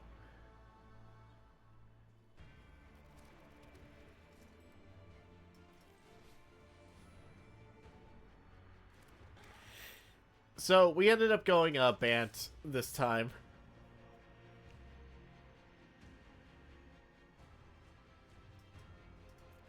Human of God's not that important. I really need a land.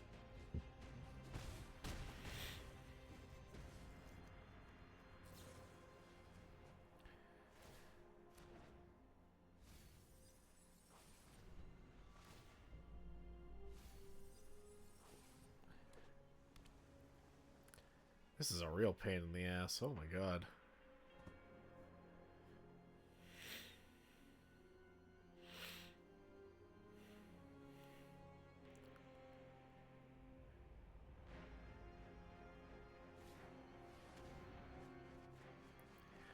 Oh, I'm just dead.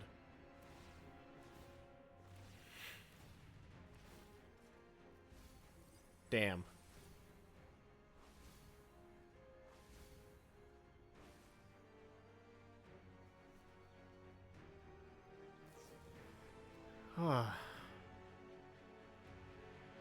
We got combo. We did. That sucked.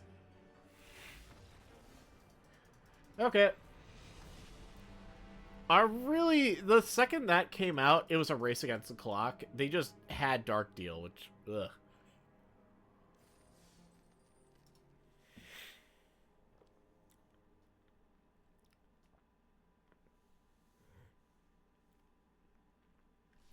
Like, I just needed to draw another... I just needed to draw another land off that treasure cruise I used. As I almost got to take advantage of them. Them milling me meant I could play Treasure Cruise earlier, but I just didn't get anything.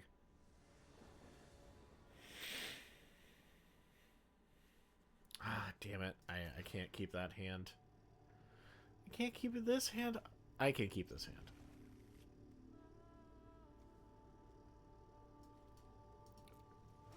This is actually a somewhat keepable hand. Specifically because of this card. And that card.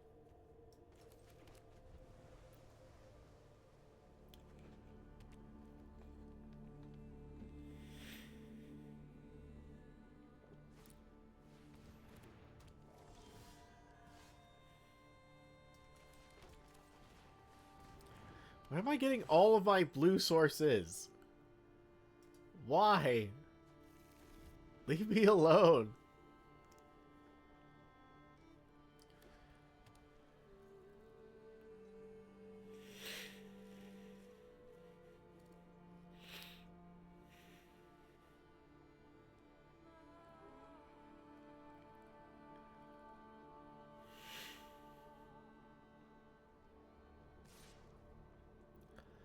What are they doing? Block, use a battle trick or something.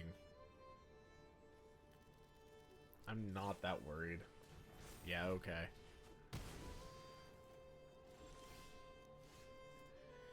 I wonder what happens if I do that and they... Yeah, no, it'd be fine, because then they have to sack it.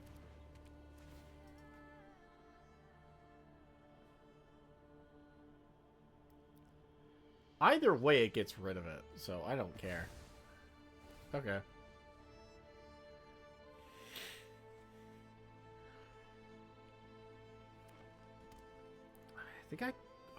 I think I play out Steward of Solidarity. Yeah. Oh.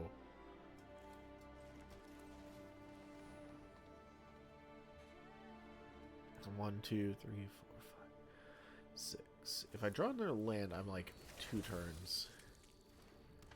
We're going to use it. Okay. I'm not that worried about Skylasher. It's going to be a pain, but it's not the worst.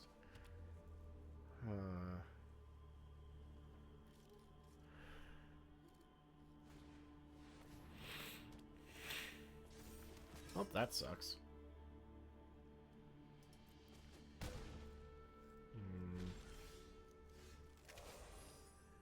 Okay, but that's still perfectly usable. Okay. Let's see what we can get out of this. Yeah. I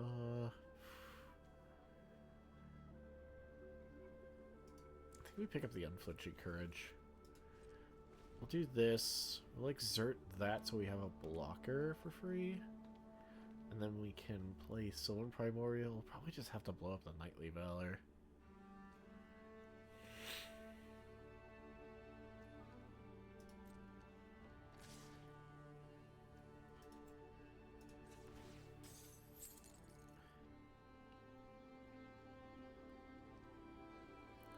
What do they got?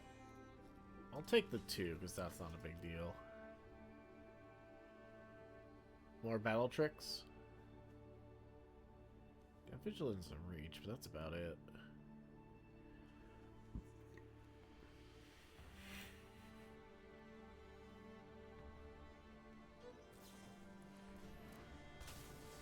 Oh, that does have Flash. Okay, sure. Eh. Rather blow up the Valor.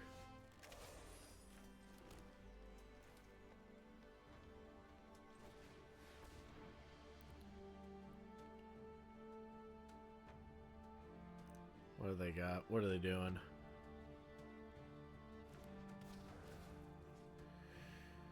I mean, actually, do I really need to blow up the Knightly Valor? I could just blow up this. I could just blow up their Snare. Not worry about it? Sure. What do they got? It's also going to be harder for them to protect it. Yeah. Now I have a 6-8. Like, what are they going to do?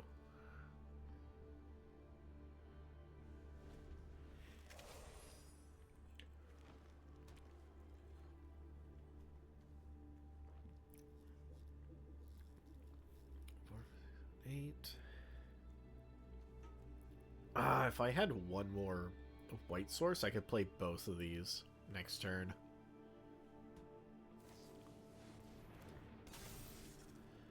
Okay. Okay, not really a big deal to me.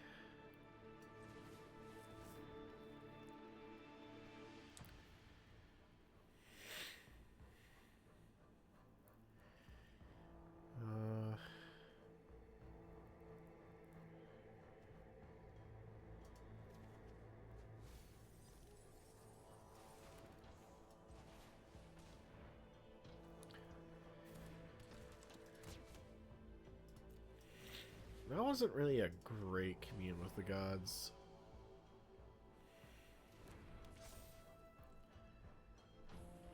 Do I swing? If I swing... No, they can kill. They can kill that. So we'll leave it. See what they got. See what they do.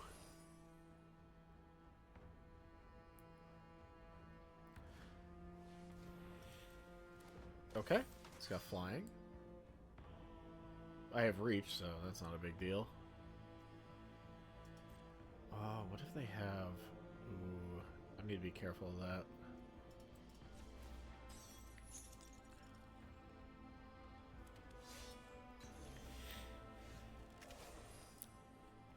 I mean, I could need to be careful of that. Or I could just ignorantly say, nah. We have 3 mana after that. That's Bestow.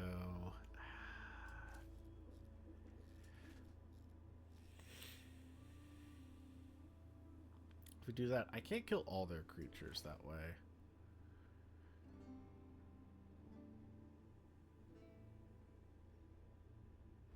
It's still worth it. I get a lot of, like, board state advantage.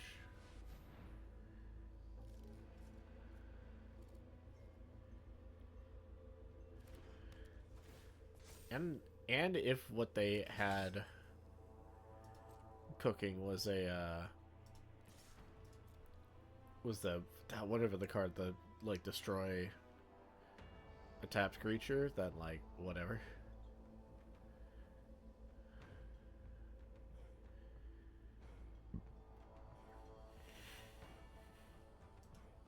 And I wish I grabbed that.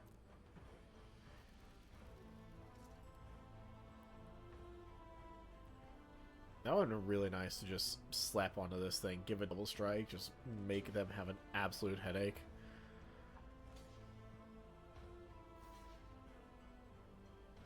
Okay.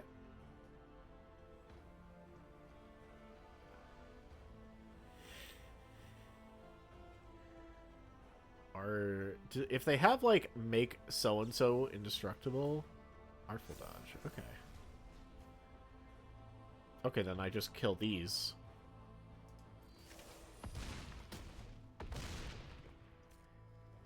I gain 10 life. And, yeah. Ooh, that is a 6/6 now. Or it's an 8/8 till end of turn. That's spooky. Oh, great. Fun. Okay. Sure.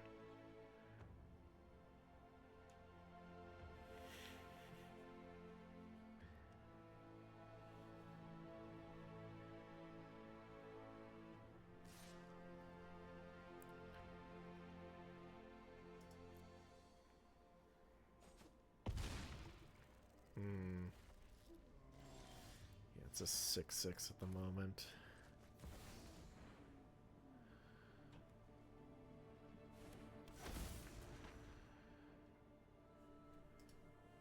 Guess an instant sorcery. What instant sorcery do I have? Don't really have anything there. Do that.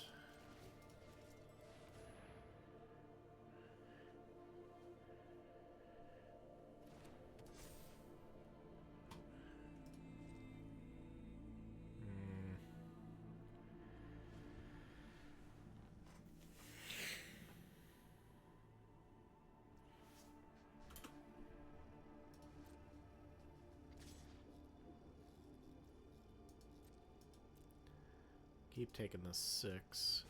See what we can do.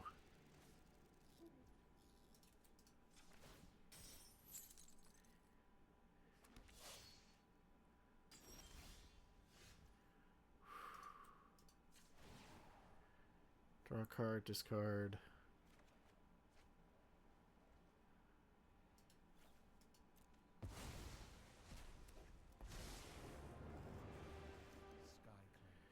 How does it all fit together? That doesn't really matter. All I really have in here as far as instant or sorcery is Commune. That's about it. I guess we just do this for now, and then I can shelter and protect it. At least I look like I know what I'm doing.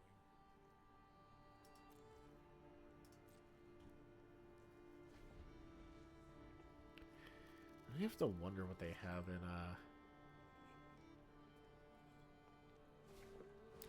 in hand. Ah, great. This is only reach. And they have a hexproof. Great. Okay. Okay,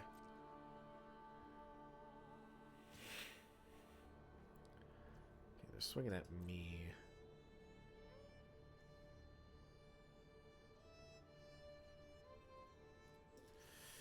Not gonna worry about it just yet.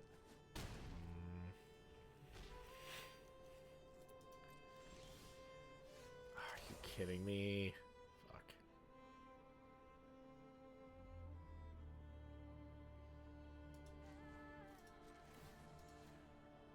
That sucks. Oh my god.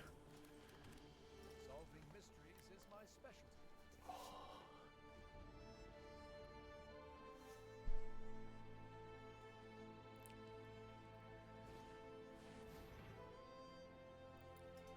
Sphere of... Okay, sure.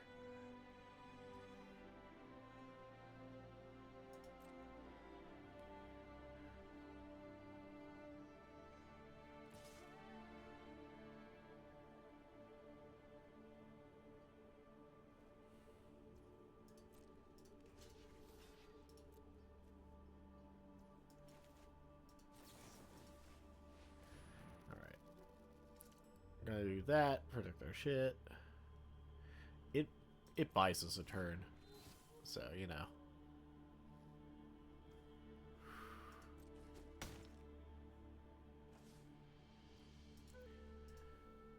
Come on, activate that. Give me another creature.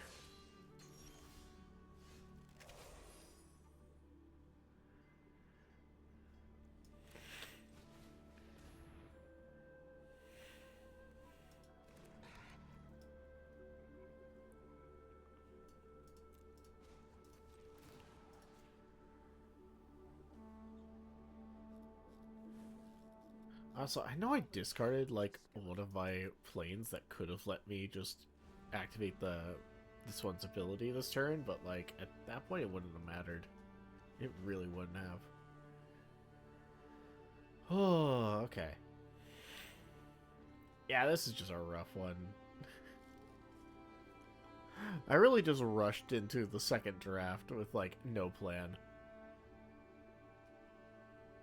I was just like, I want Bogels, I'm going to do what I can to get Bogels again, and it didn't work.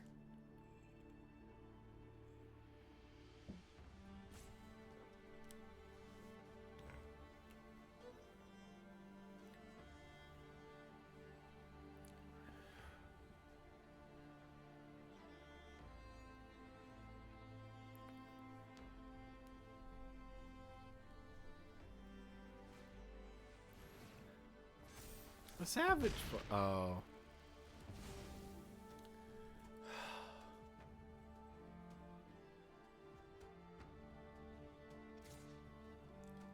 Well. Okay.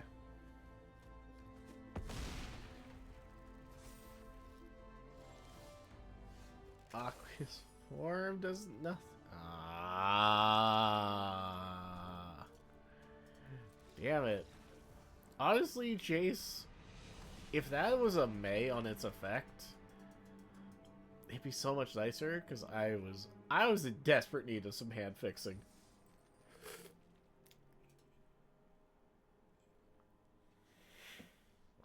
All right.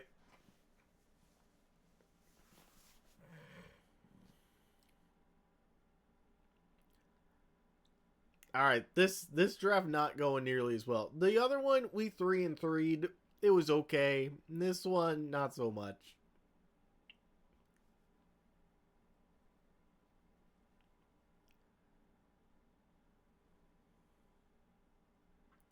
Seriously, Jace was not doing jack shit there. Like I did not have any instant sorceries worth recasting. All I could do was slow down my inevitable demise.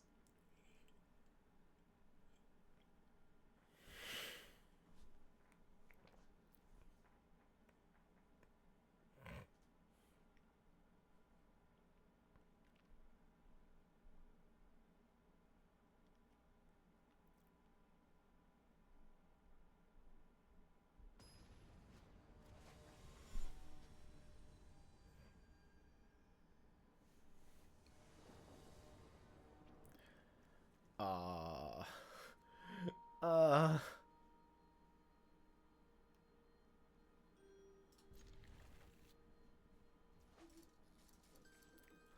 We'll see. We'll see if I made a good decision.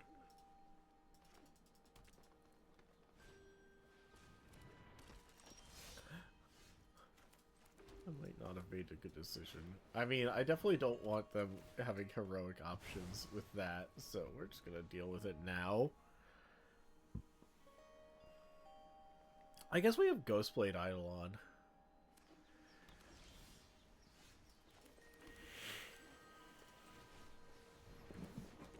I really need my blue source. That's like... Or not my blue. I need a green. I need my green source right now.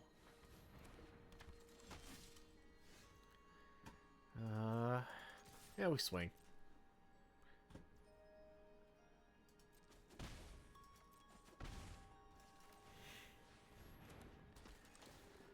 Alright. What orders do I have to deal with this? I guess? Wow, I really don't have nearly as good auras as I did last time. I guess I'll take Aqua's form.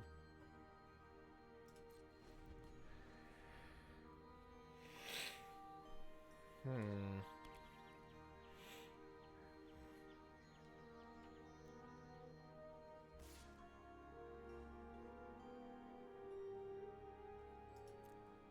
No blocks. What you gonna do? Oh, yes.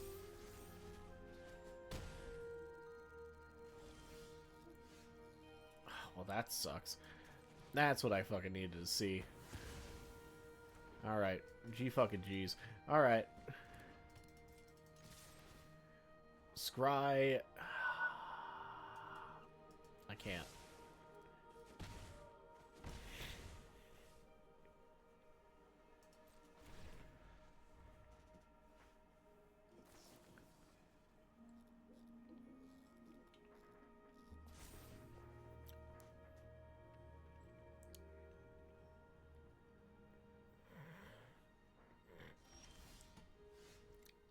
No! Oh my god, this is the worst.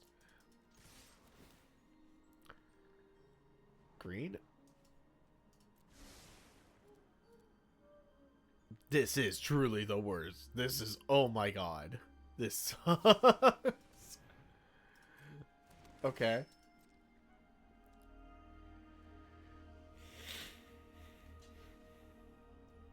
Alright, that's fine.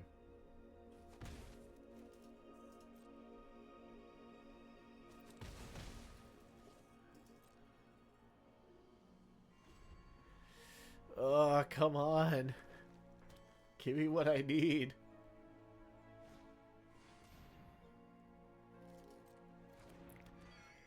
Okay.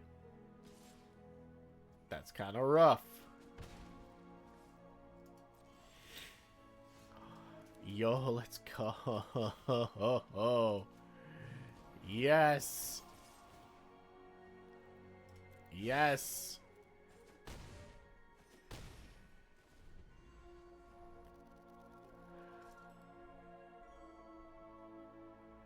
Now I just have to pray they don't immediately have removal, and they have fucking removal. Oh my god.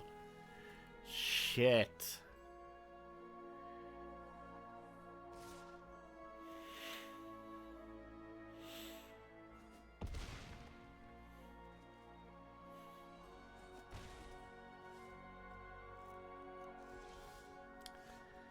Yeah, probably should have seen it coming, but, you know, whatever.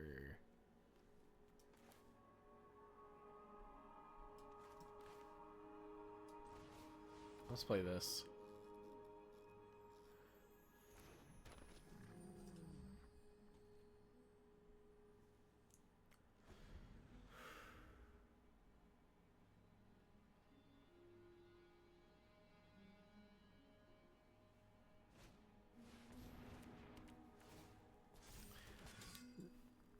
Should not be surprised. Really?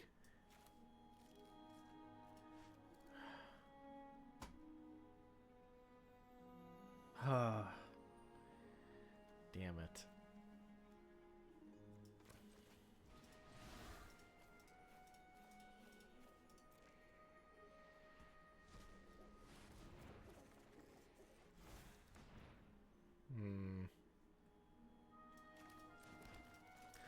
I guess right now I just gotta play this, and then I can detain it. The centers, I just detain that thing, and we're in better shape.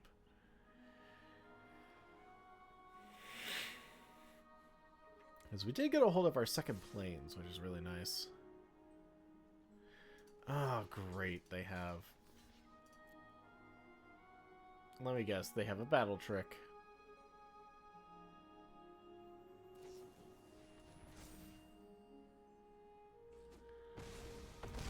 Oh my god. Come on.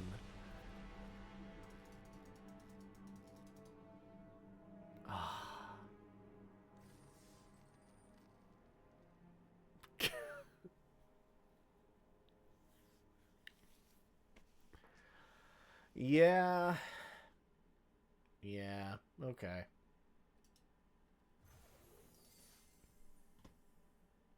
That's a bummer. Ah, crap. Do we try to draft again? It's 12. I can't. I can't. Ah, damn it. Yeah, I don't have time for another run. Damn. Okay. Trying to force Bogels was fun, but I can't do it right now. I can't push any further.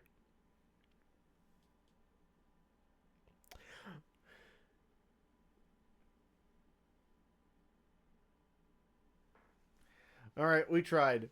Look, the Bogles meme will rise again sometime, maybe.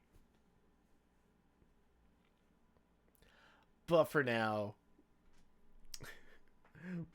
we gotta stop. All right.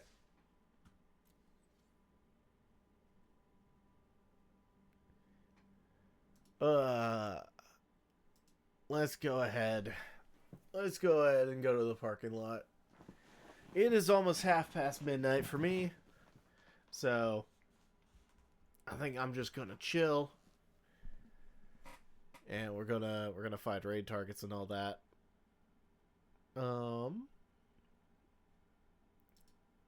Yeah, I will reach out to everyone about the levels they gained, because there's quite a few. Yeah, there's quite a few people that gain levels. Some of us did not gain that many, and we're gonna have to be worried. I'm gonna keep an eye. I'm gonna keep an eye on it, because if there are those performing poorly that are gonna need a boost, then I will give them that boost. Especially because while it's not too bad, I commend the fellow community for not making Sponge too much of a like too much of a punching bag, and they like actually have a chance at some things. Like, mm, like Sponge could be a contender. This is not like chat in the first Chao League where we just went full on stamina monster to the point in which like chat was just soaking up all the all the bonus levels that were supposed to help the person in last place were just going to chat. And that's not really happening here, which is nice. You know? Like in this case, in the first half of season 2, Sponge did get least wins, but it was a tie. So it's still like not that bad. And then got like most trips, and that's entirely luck based. Same with least box and tested. It's showing that like least box and tested can be win more, but at the same time, it's also entirely RNG.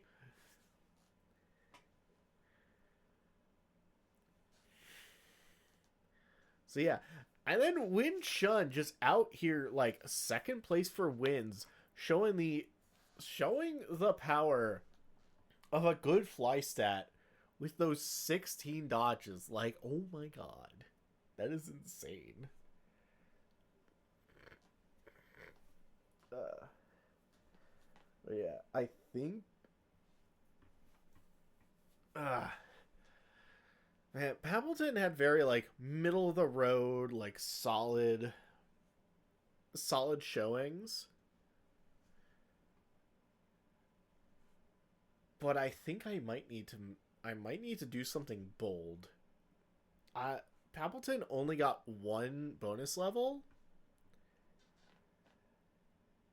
So what I can do going into it is very limited. Is very limited for like what kind of edge I can help Papleton with. So I might have to take a risk. Yeah, I might really have to take a risk. But it'll be fun to see. So, you know, who knows? It could work out or it could be bad. I could just be doing I could be making a terrible decision. But y'all just have to figure that out once we get the second half ready to go. Okay. Enough chatting, enough talking. Drafting was fun. I hope y'all at least had some fun, even if you've never really seen anything from Magic the Gathering. Hopefully those who are aware of Magic the Gathering, who are familiar with Magic the Gathering, were not bothered by how atrocious some of my plays may have been. They didn't appear that bad in my head, but sometimes you just play bad. You know, sometimes it just happens. Sometimes sometimes you force a theme in a draft format that does not necessarily support that theme. It kind of does, but it also doesn't. You know.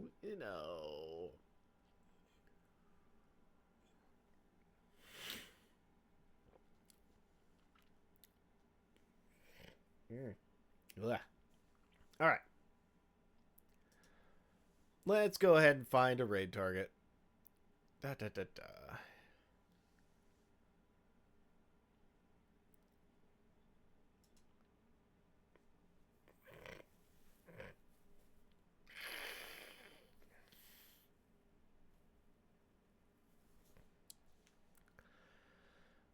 I want to raid?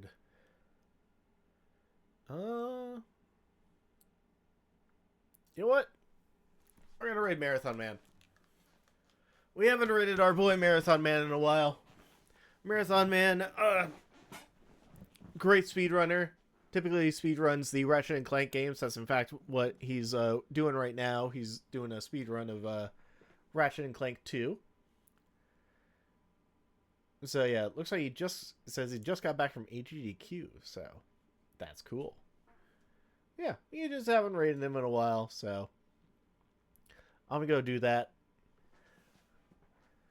Ugh. But okay. Let's see. For stream stuff, I will be back Friday. Need to make sure I have everything I want to do for that stream planned.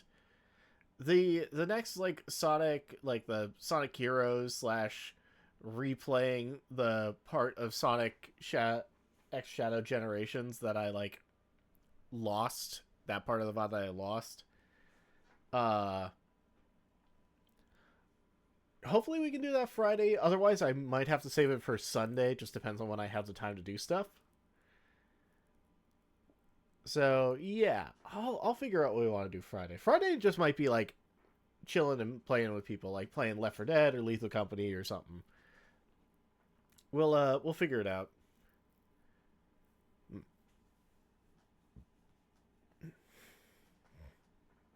Might just be some kind of community thing, but you know, yeah.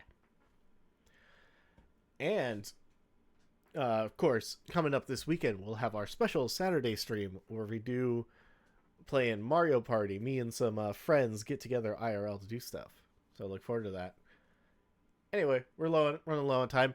Show Marathon Man some love and have a fantastic night.